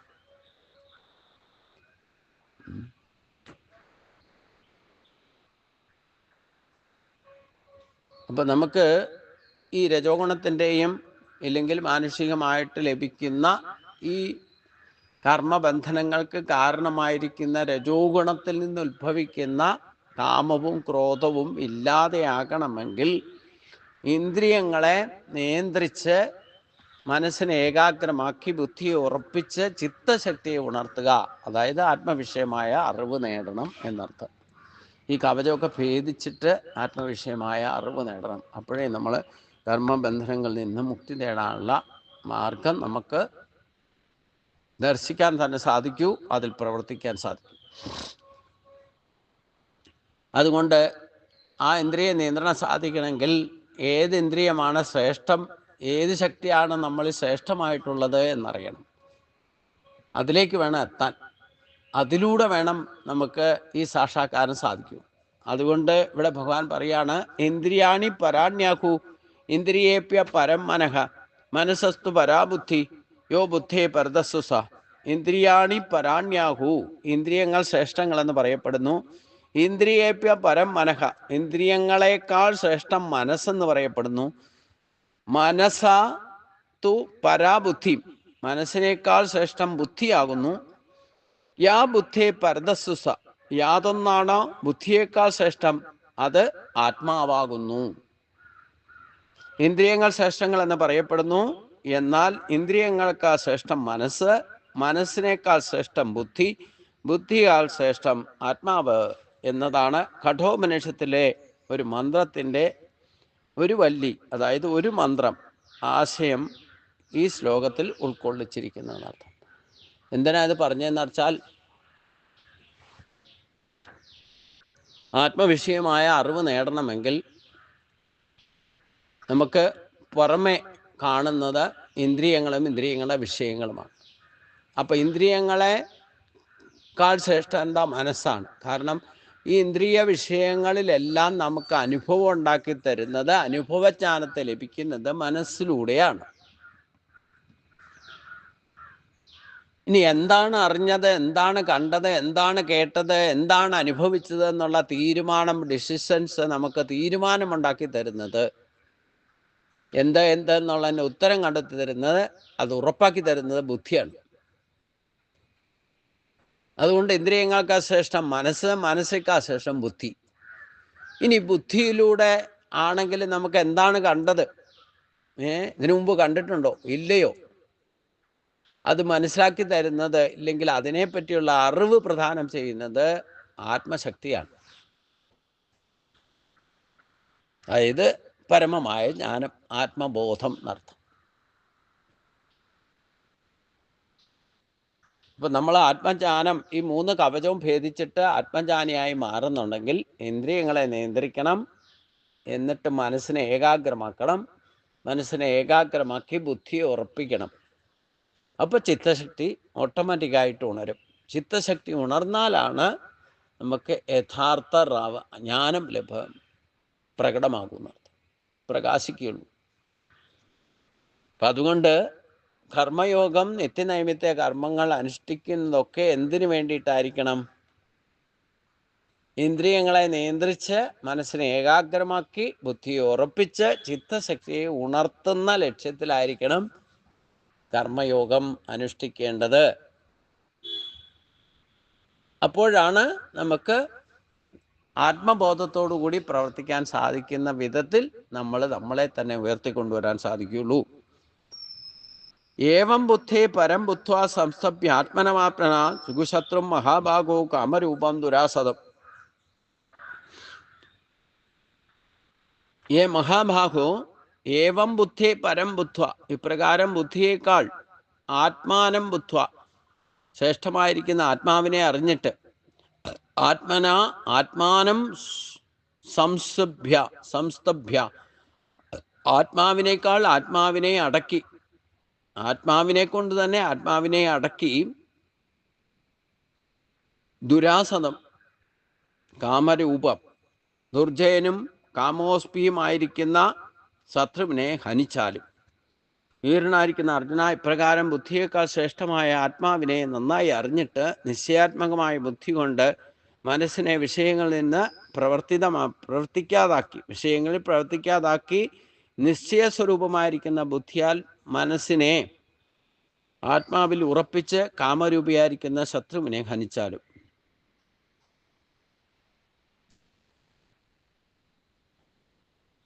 അതുകൊണ്ട് ബുദ്ധികാൽ ശ്രേഷ്ഠം ആത്മാവാണ്.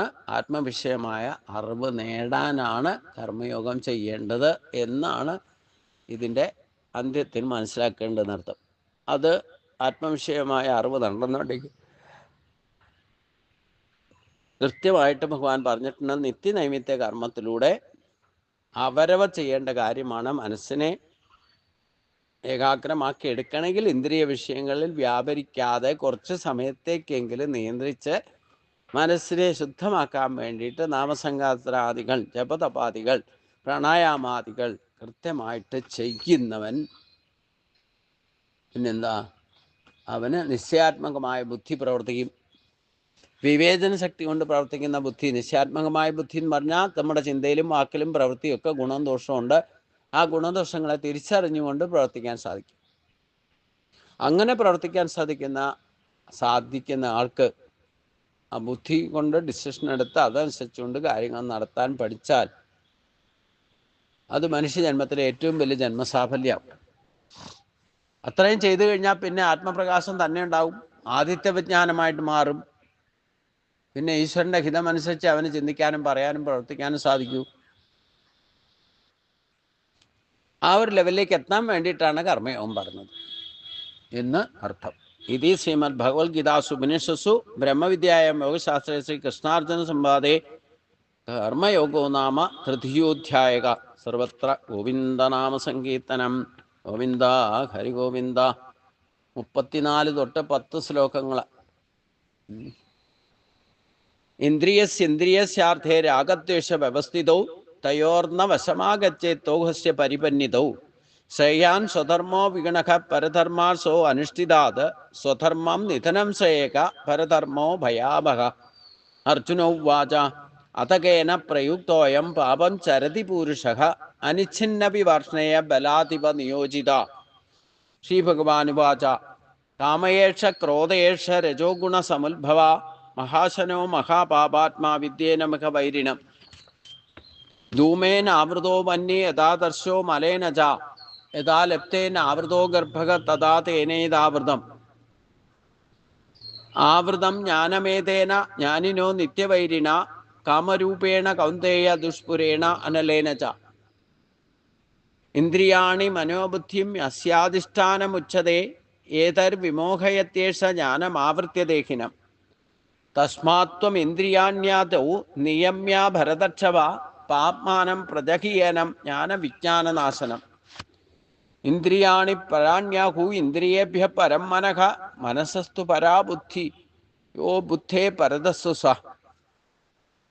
ഏവം ബുദ്ധേ പരം ബുദ്ധ്വാ സംസ്തഭ്യാത്മനമാത്മനഃ ജുഗുശത്രും മഹാബാഹോ കാമരൂപം ദുരാസദം. ഓം തസ്സൽ. ഇത് ശ്രീമദ് ഭഗവത്ഗീതാസു ഉപനിഷത്സു ബ്രഹ്മവിദ്യായാം യോഗശാസ്ത്രേ ശ്രീകൃഷ്ണാർജുന സംവാദേ കർമ്മയോഗോ നാമ തൃതീയോധ്യായക. സർവത്ര ഗോവിന്ദനാമ സങ്കീർത്തനം. ഗോവിന്ദ ഹരി ഗോവിന്ദ. എല്ലാവരും ഒന്ന് നിവർന്നിരിക്കുക.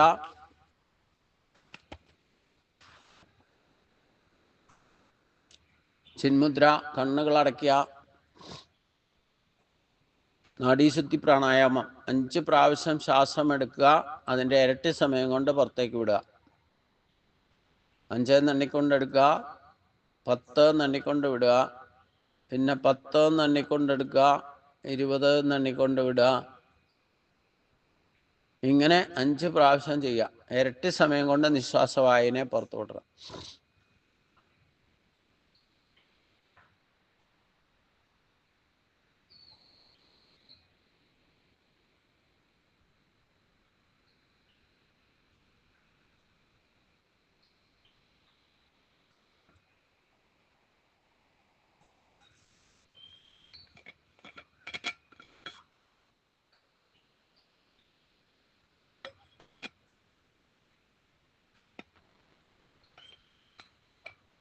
കൈകൾ തൊഴുതു പിടിക്കാം.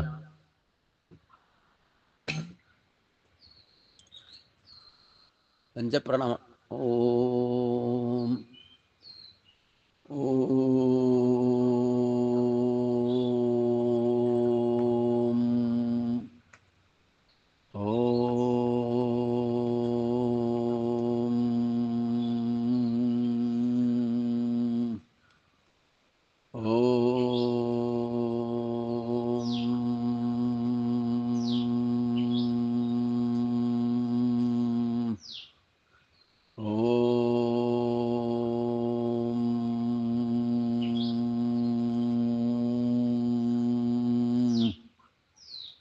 ഓം ഗുരുർബ്രഹ്മാ ഗുരുർവിഷ്ണു ഗുരുർദേവോ മഹേശ്വര ഗുരു സാക്ഷാൽ പരബ്രഹ്മ തസ്മൈ ശ്രീ ഗുരവേ നമഃ.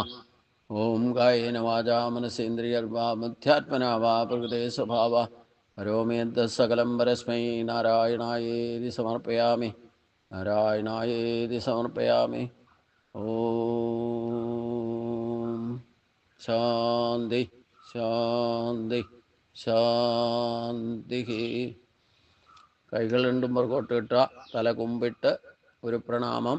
ഓം കാർപ്പണ്യദോഷോപഗതസ്വഭാവകപൃച്ഛാമത്താം ധർമ്മസുമൂഢചേതക യശ്രേയസ്യാനിശ്ചിതം ബ്രൂഹി തന്മേ ശിഷ്യസ്തേഹം ശാതിമാം താം പ്രപന്നം. ഓം ശാന്തി ശാന്തി ശാന്തി. ഒരു പ്രണാമം. ശ്വാസം എടുത്തുകൊണ്ട് നിവർന്നിരിക്കുക. കൈകൾ 3 പ്രാവശ്യം ചൂടാവുന്നവരെ കൂട്ടിത്തിരുമ. 3 പ്രാവശ്യം മുഖത്ത് കമഴ്ത്തി വെച്ചുകൊണ്ട് ആ ചൂട് പകർന്നു നൽകുക. 3ാമത്തെ പ്രാവശ്യം തലയും ശരീരവും പതുക്കെ പതുക്കെ തലോടിക്കൊണ്ട് ചിന്മുദ്രയിലേക്ക് തന്നെ മടങ്ങി വരിക. പതുക്കെ പതുക്കെ കണ്ണുകൾ തുറക്കുക. ഹരി ഓം.